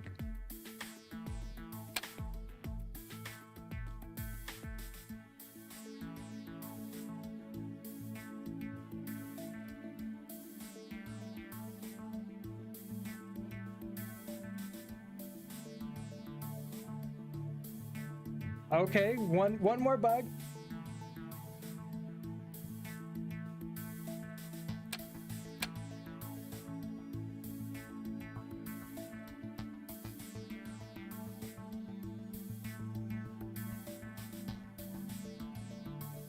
Can I make this go faster? Oh, I can do this to make it simulate faster, can I? Well, that's cool. Okay, so here we have 70 coming in. Okay, so is 70, test if 70 is equal to this. It is not. Oh, you reached here. Oh, this is the, oh, interesting, okay. There you go. Okay, so 58. Okay, so is 58 greater than this? It is. So we step into it. Test if greater than P1 X0. Are you greater than this? Yes. So we're going to go into this one. Test if less than P1 X1. So are you less than this? Yes. Jump to go. Okay, move this out to here. Oh, it's supposed to be up, and it's not because it's exactly 20. So we need to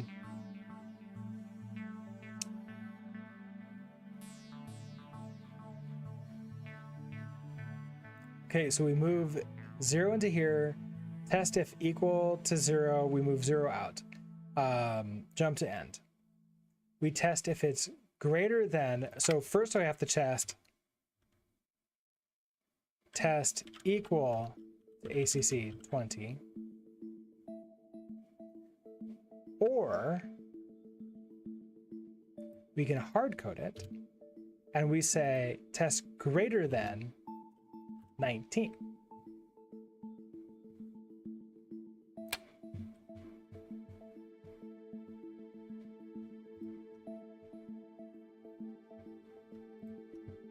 And now we have, okay, another error.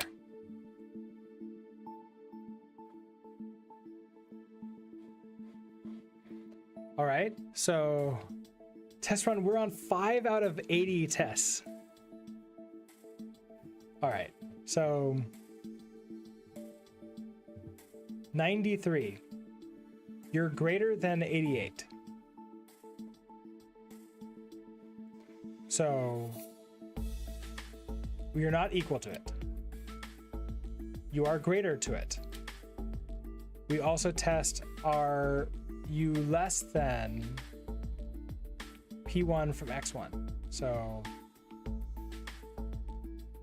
P1 from X then. So are you less than this?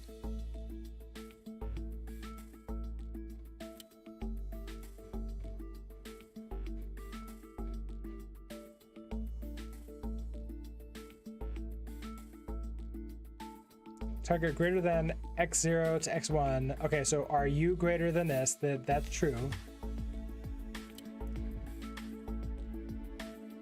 Test less than this one, which is 93.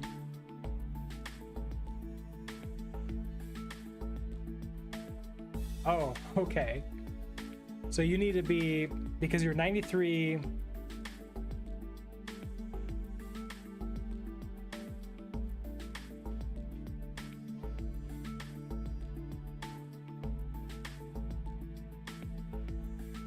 Because you're 93, you need to be on.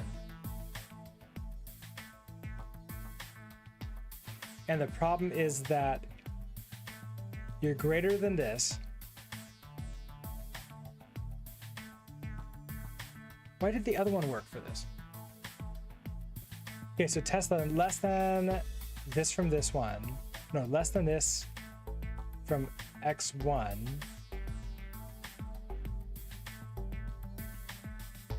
Oh, I'm now checking this one. Test less if it's less than that. Jump, go. And we instead go to no-go.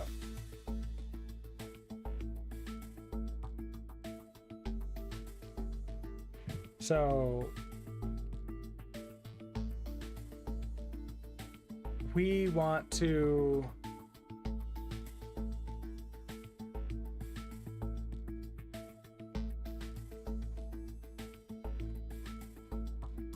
need to figure out how to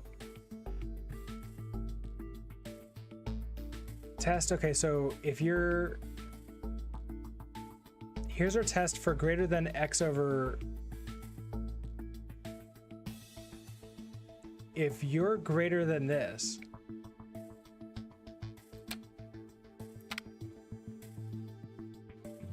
I don't think I need this go.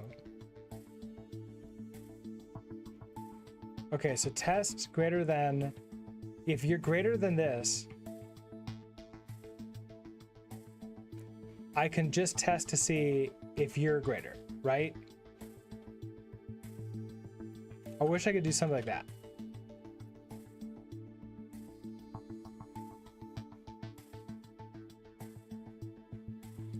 But I can't.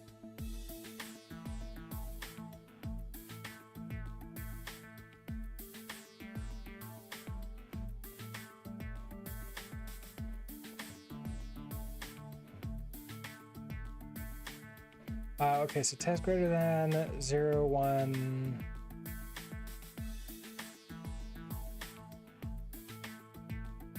If you're greater, all I care about is that you're greater.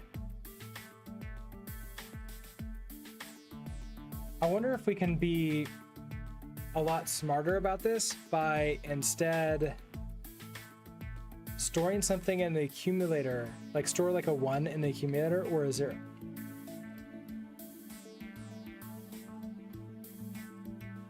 And then we just do a bunch of tests to change it to a 1 or a 0.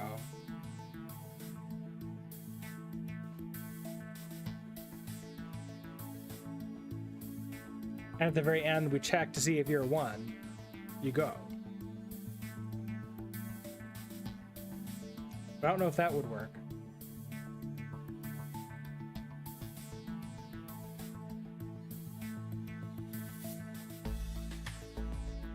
So we're gonna run out of room here, I think.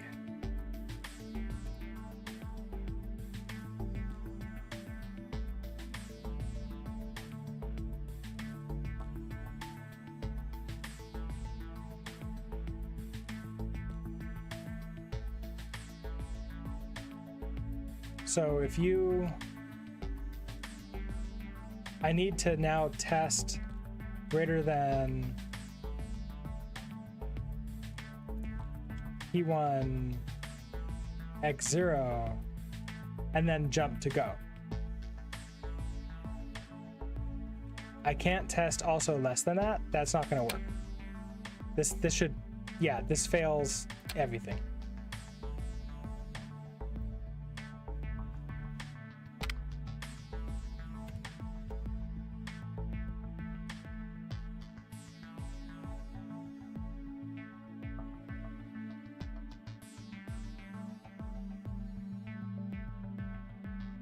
I feel like using I feel like, again, like going back to that, trying to use multiple chips, but then like the times, I don't know how to do that.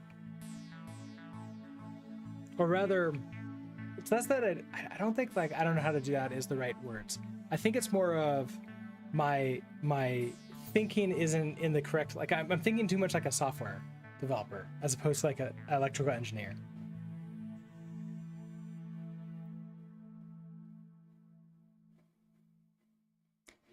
Okay, so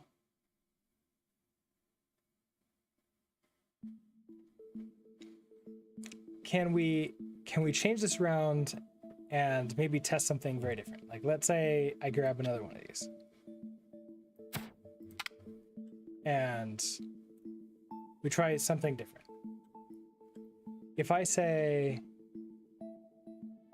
what I guess like what are the logic tests that we can do here?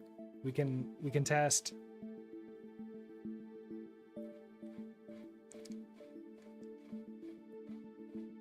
if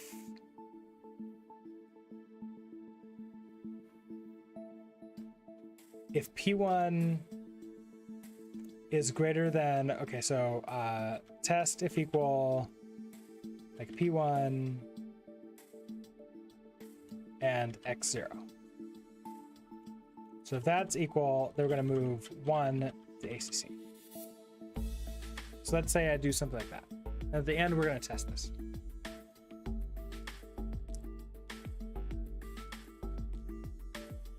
So we now know in the ACC that it's greater than on time.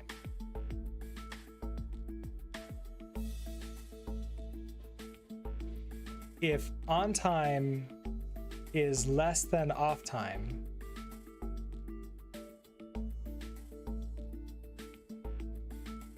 we don't know anything yet because we still have to do another test. If on time is greater than off time, we're good to go. And we stay in there.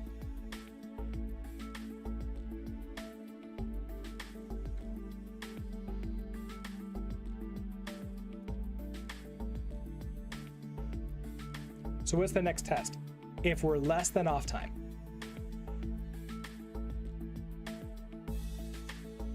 No matter what, if we're less than off time, that's a 1, right? So we can test if less than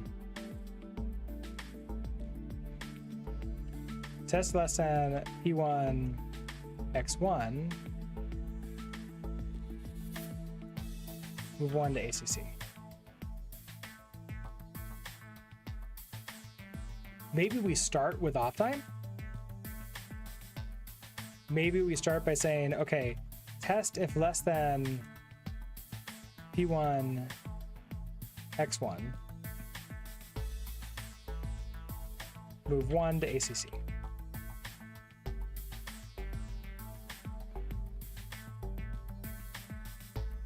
Okay, so we know that we're in off time.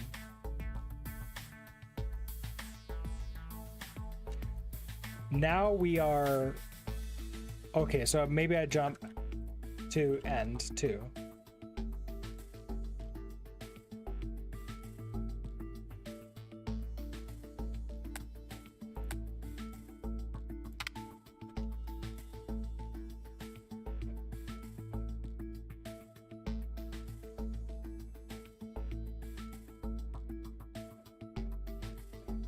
I wonder if I want to use the go. So if I go, instead of move 1 to ACC, this just goes to jump to go. Otherwise, jump to end.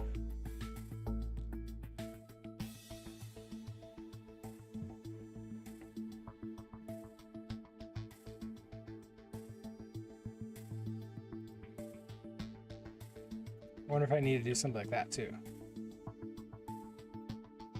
No, I don't need to.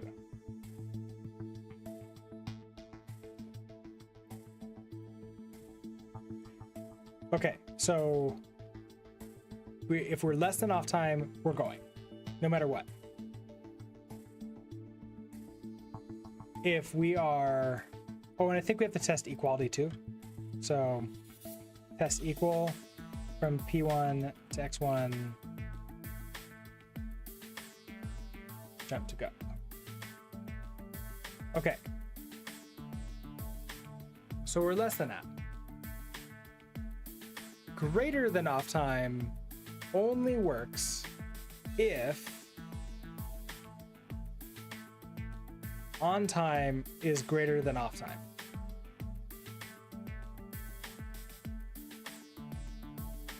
And if we get to this point, we're greater than off time. So knowing that we're now greater than off time, we can test to see if we're equal to on time. So test if equal from P1 to X0.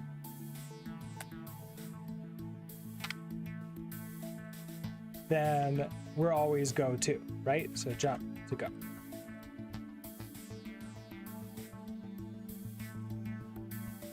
Then we have to check to see if we're greater than on time.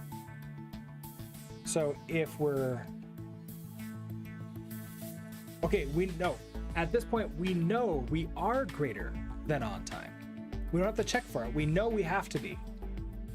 So now we can check to see if on times X0 is greater than X1, then I want to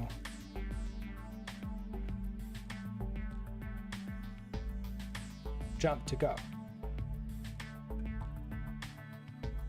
Otherwise, we jump, we'll do our no-go again. So no-go, I think we need an end too. So in go, we move P0 to X3, jump to end. I guess we'll do that. In no-go, we're going to move 0 to X3. And for you,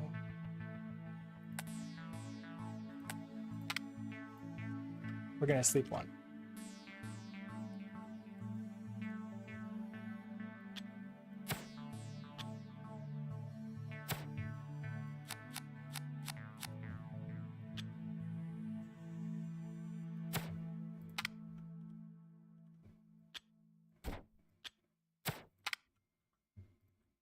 What? I can't paste into you? Oh.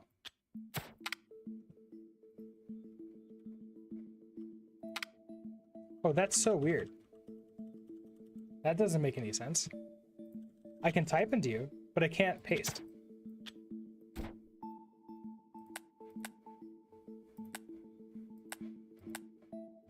Okay, but I could just do that and you won't do anything. So now we can test.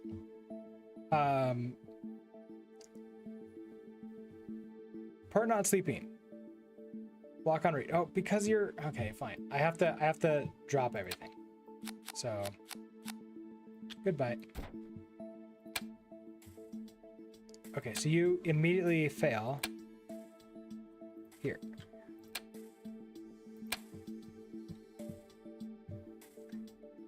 All right, so we get to test this again.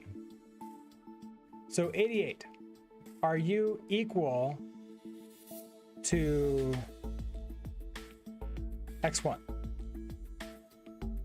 And 88 and 38 is not true. So we're gonna jump to are you less than P1? You're not. So we're not gonna jump to go. Now we're gonna test to see, are you equal to on time? You're not equal, okay? Now are you greater than, okay, is on time greater than off time? Oh, the assumption is wrong. We're not, okay, so 88 is not greater than that. Okay. So is target, okay, so if that, I can't just jump to go. I also have to jump, I also have to test. Test greater than,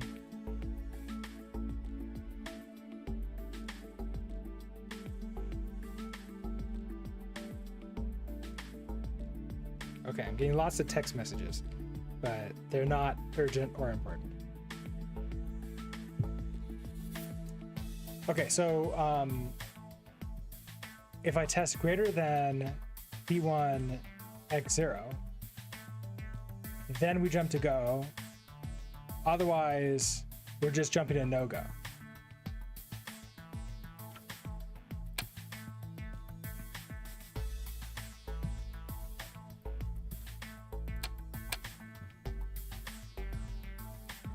Okay, so for you, this time, 44. 44 is not equal to this. 44 is less than off time. Oh no, okay, but it needs to be greater than on time. So we ran into the exact same problem again, where it's less than, I can't just do jump to go, because I also need to check to see that it's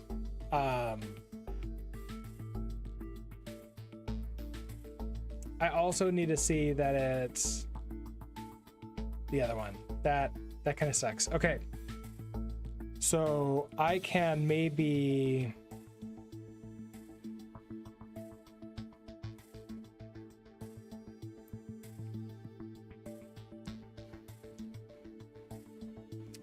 give myself a little bit of time, a little bit of space here. If in no-go,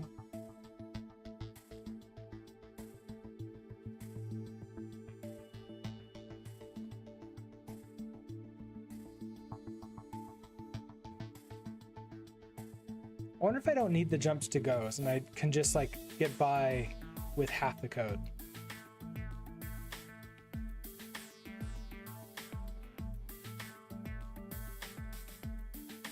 Now I'm jumping to no-go here. What if I just put no-go here? So what if I do the equivalent of no-go, which is going to be, and what if I use ACC for this? What if I just say move 0 to ACC? And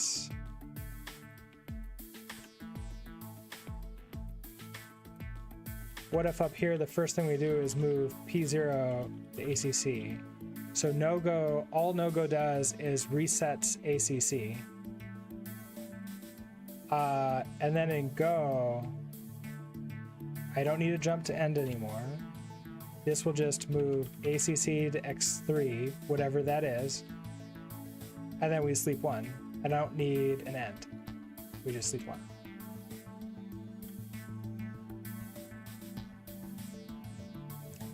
And now, are we still running into the same problem?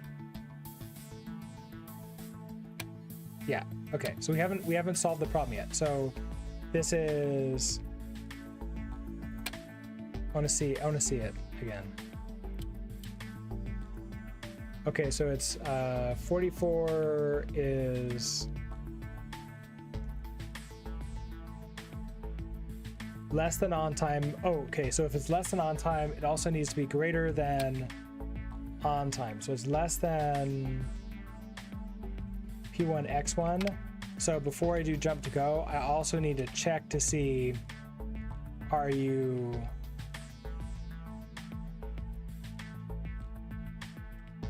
greater than P1 X0?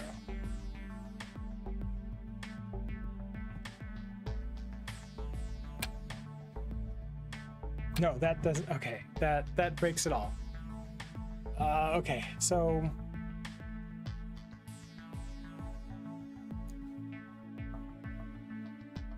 that's not right.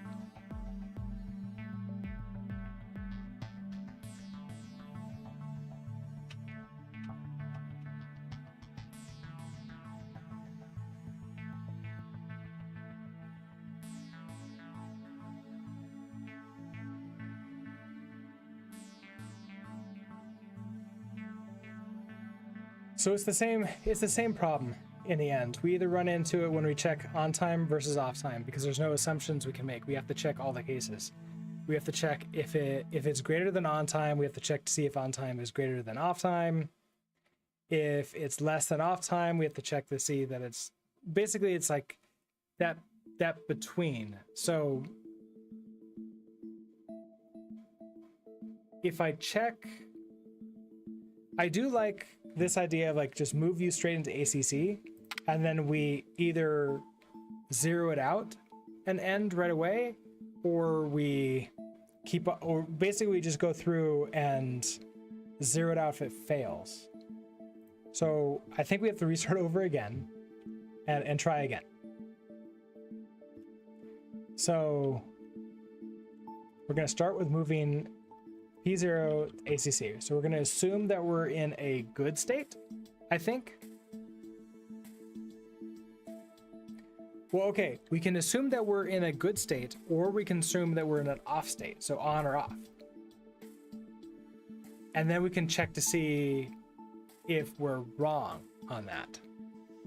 So, okay, what happens if we check, if we assume that we're in an on state? We move the sensor data into ACC. And then I want to check to see if we want to check to see if you're greater than the on time.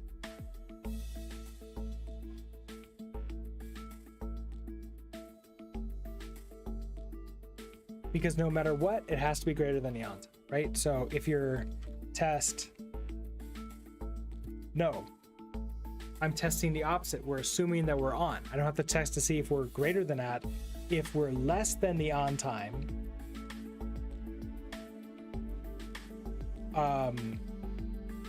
we're off unless the off time is below this. Okay, so if test less than P1 X0, now I have to also test, okay, so we're less than this. I have to now test to see test greater than X0, X1. So if you are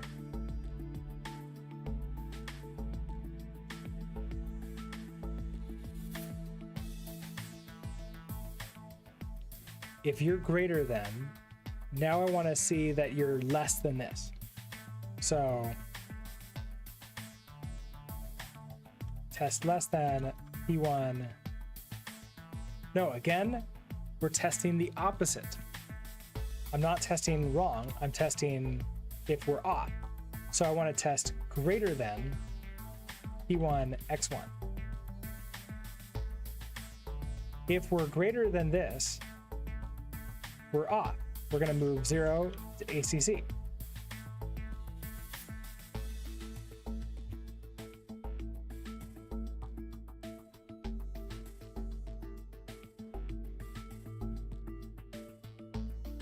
So that's if we're, okay, so this is testing if we're less than this, we test that. And then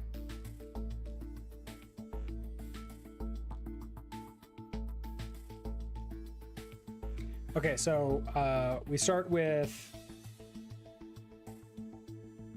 the first one's going to be 84. 84 is less than this. So true. You're less than on time. Is on time greater than off time? True. Is 84 greater than off time? True. Move that there. And then at the very end, we're just going to move ACC to X3.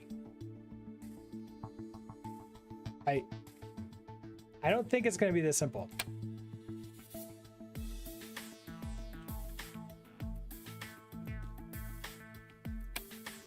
No, okay. We run into the same problem before, as we had before. So 44 is less than on time.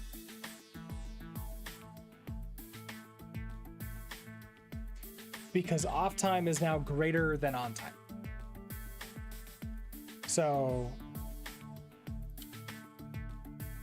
Okay, so test 44 is less than on time, and we're just going to skip all of these and then just go move the ACC out.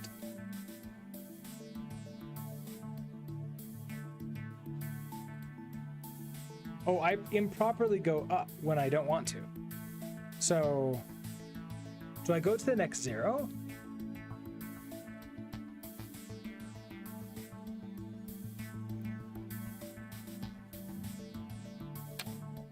Should I say minus move 0 ACC here? No, because that breaks you.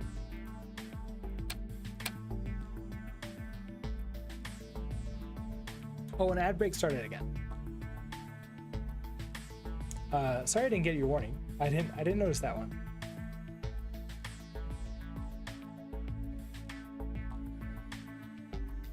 Okay, so we can't move that down like that, because now 93 is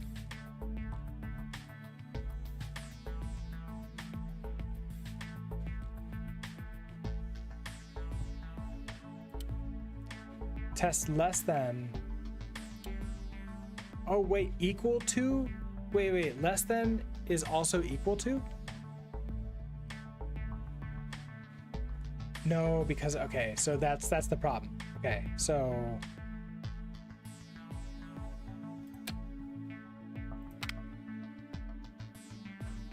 I wonder if I need to do test equal to P1 X0. And if you're there, I wonder if that would work.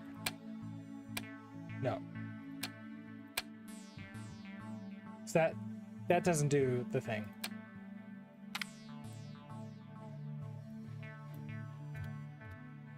Okay. Test less than. Okay, so P1 X0.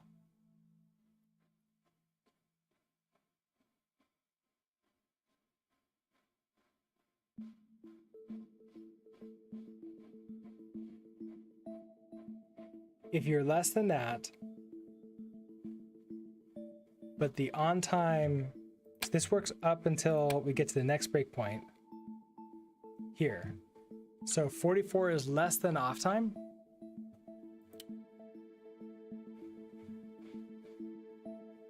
So if you're less than that, we then check to see if you're greater than, if you're greater, you're not, so it just moves ACC over. I wonder if I can put the minus here. And I can just say, hey, if any of you are negative, move 0 to ACC. No, that doesn't work.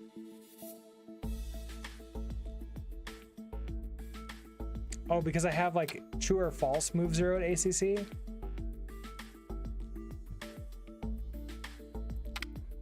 So I have to have another move 0 to ACC somewhere.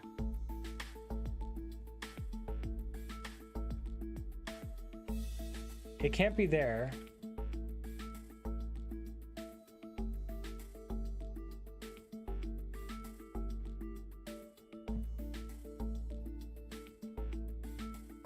Because right now, we test less than that. We test greater than you. That's going to fail. Okay, so if you're not greater than, and we're less than on time.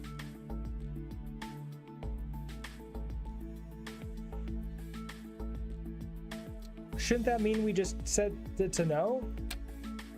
That feels like I should be able to say move 0 to ACC. Like that feels like what it should be, but you fail here now. So 90, we move that in there. Okay, so 93 is equal to on time. So we test less than P1 to X0, so that's going to, that's not true. Oh, it just moves into here because I want that to only be U. Oh.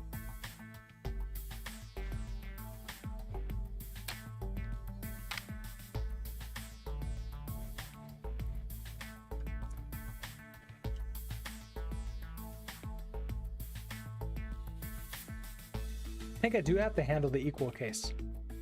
I was really hoping that I could handle just not do that by the less than, but if it's equal to that,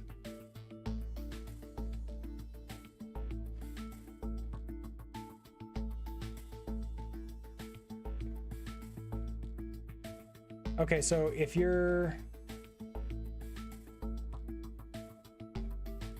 yeah, it skips you and goes straight to the minus, which is not what I want at all.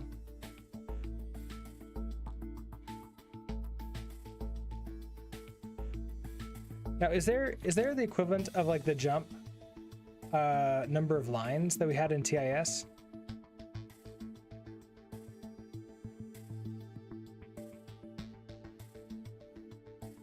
The jump relative?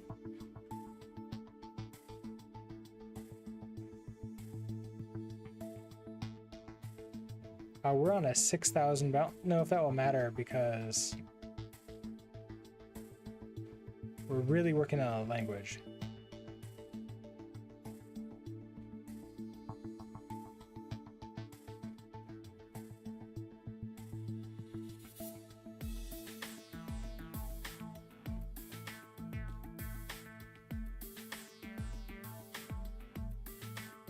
No, okay.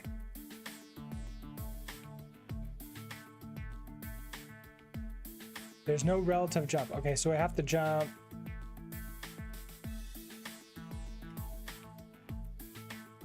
So if you're not true, we're gonna jump to end, which means we have an end here.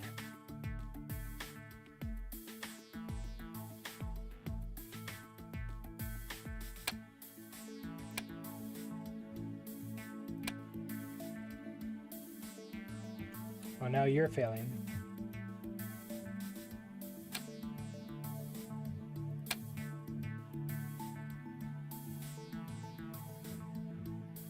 Okay, 84. 84 is now equal to the off time. That's probably what that is going to be. It's going to say, okay, so 84 is not less than, so we just jump to end. Oh, but so I can't jump to the end. I have to jump to, I have to like skip. I want to skip like a line, which was super easy to do in TIS 100. That was great.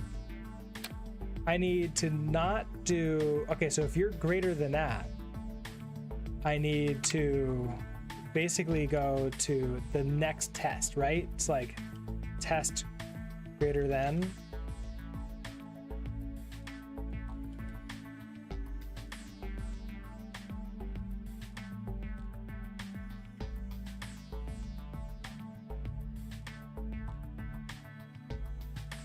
Okay, so if you're greater than this, I don't jump to end. I just do a test greater than. Which is not going to be that. I don't have to do a jump. I can just do a minus here. Okay, so if you're not that, I have to test greater than.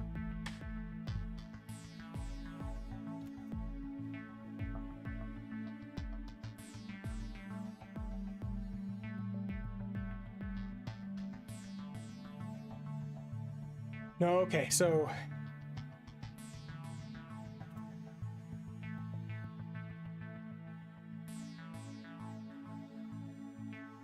if this is not equal to that, so if it's lower, because I think that's where we're running into problems now, right? No, now I'm running to that. What did I do wrong? Can I undo? Oh, they do have undo. Oh yeah, I had jump to end. And that works until we get to here. So 84 is not less than that. Okay, yeah, so we just jump to end when we can't jump to end. We have to jump to now, we have to test.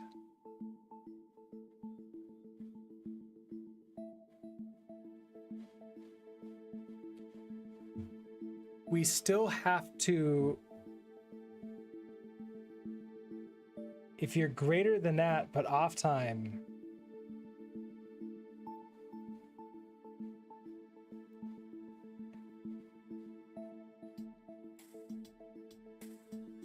Okay, so if we're greater than this and off time is greater than on time. So if we don't have this jump end here, I think it fails there.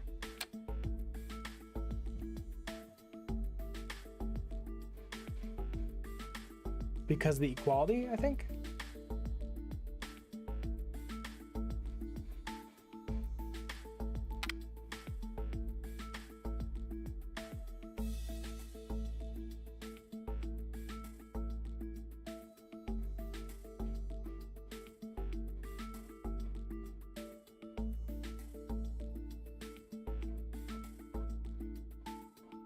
On time is lower than off time. That's the problem here.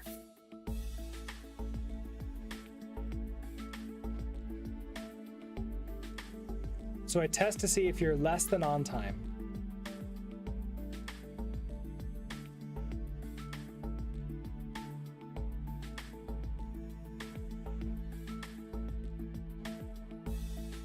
If you're greater than on time,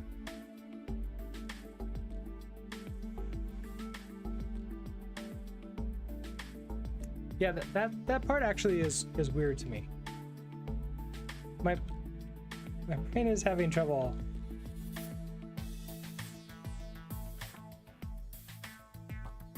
thinking about this. What did I do?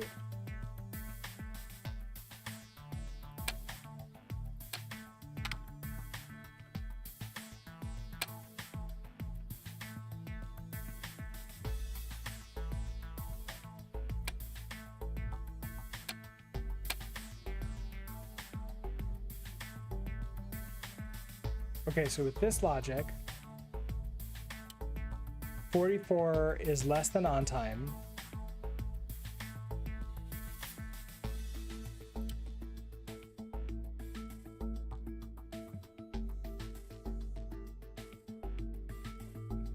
So that becomes a true.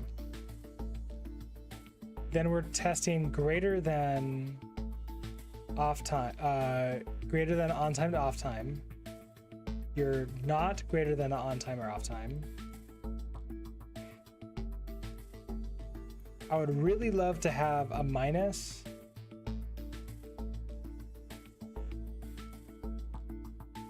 Only for this one.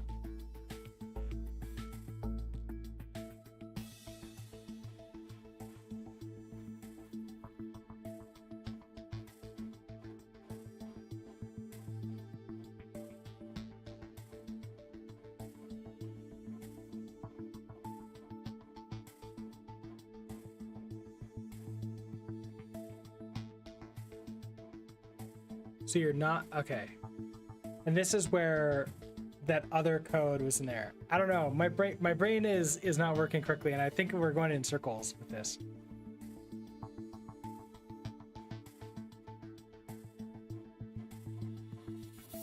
I don't know if taking a break would help out, but I don't want to take like a really long break and keep streaming. So like if we take like a really long break, I'm probably just gonna stop streaming and keep it in my mind until next week, and then see if we can figure it out. And then maybe we can discuss it on Discord and like figure out what's going on. There's some other ideas that like I have, but like maybe I can just use both sides of the time at the same time, and just like one puts out like a 1 if it's good, and one puts out a 1 if it's good. And if either of them are good, then we're good to go. That might be the way to do it, is That goes back to one more chip. And then I have these 2 inputs to this one here, and I make this big. But my brain is sort of not working.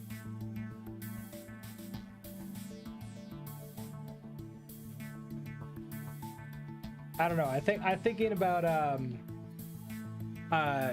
calling a week break at this point, and then we'll come back next time fresh and see if we can figure it out.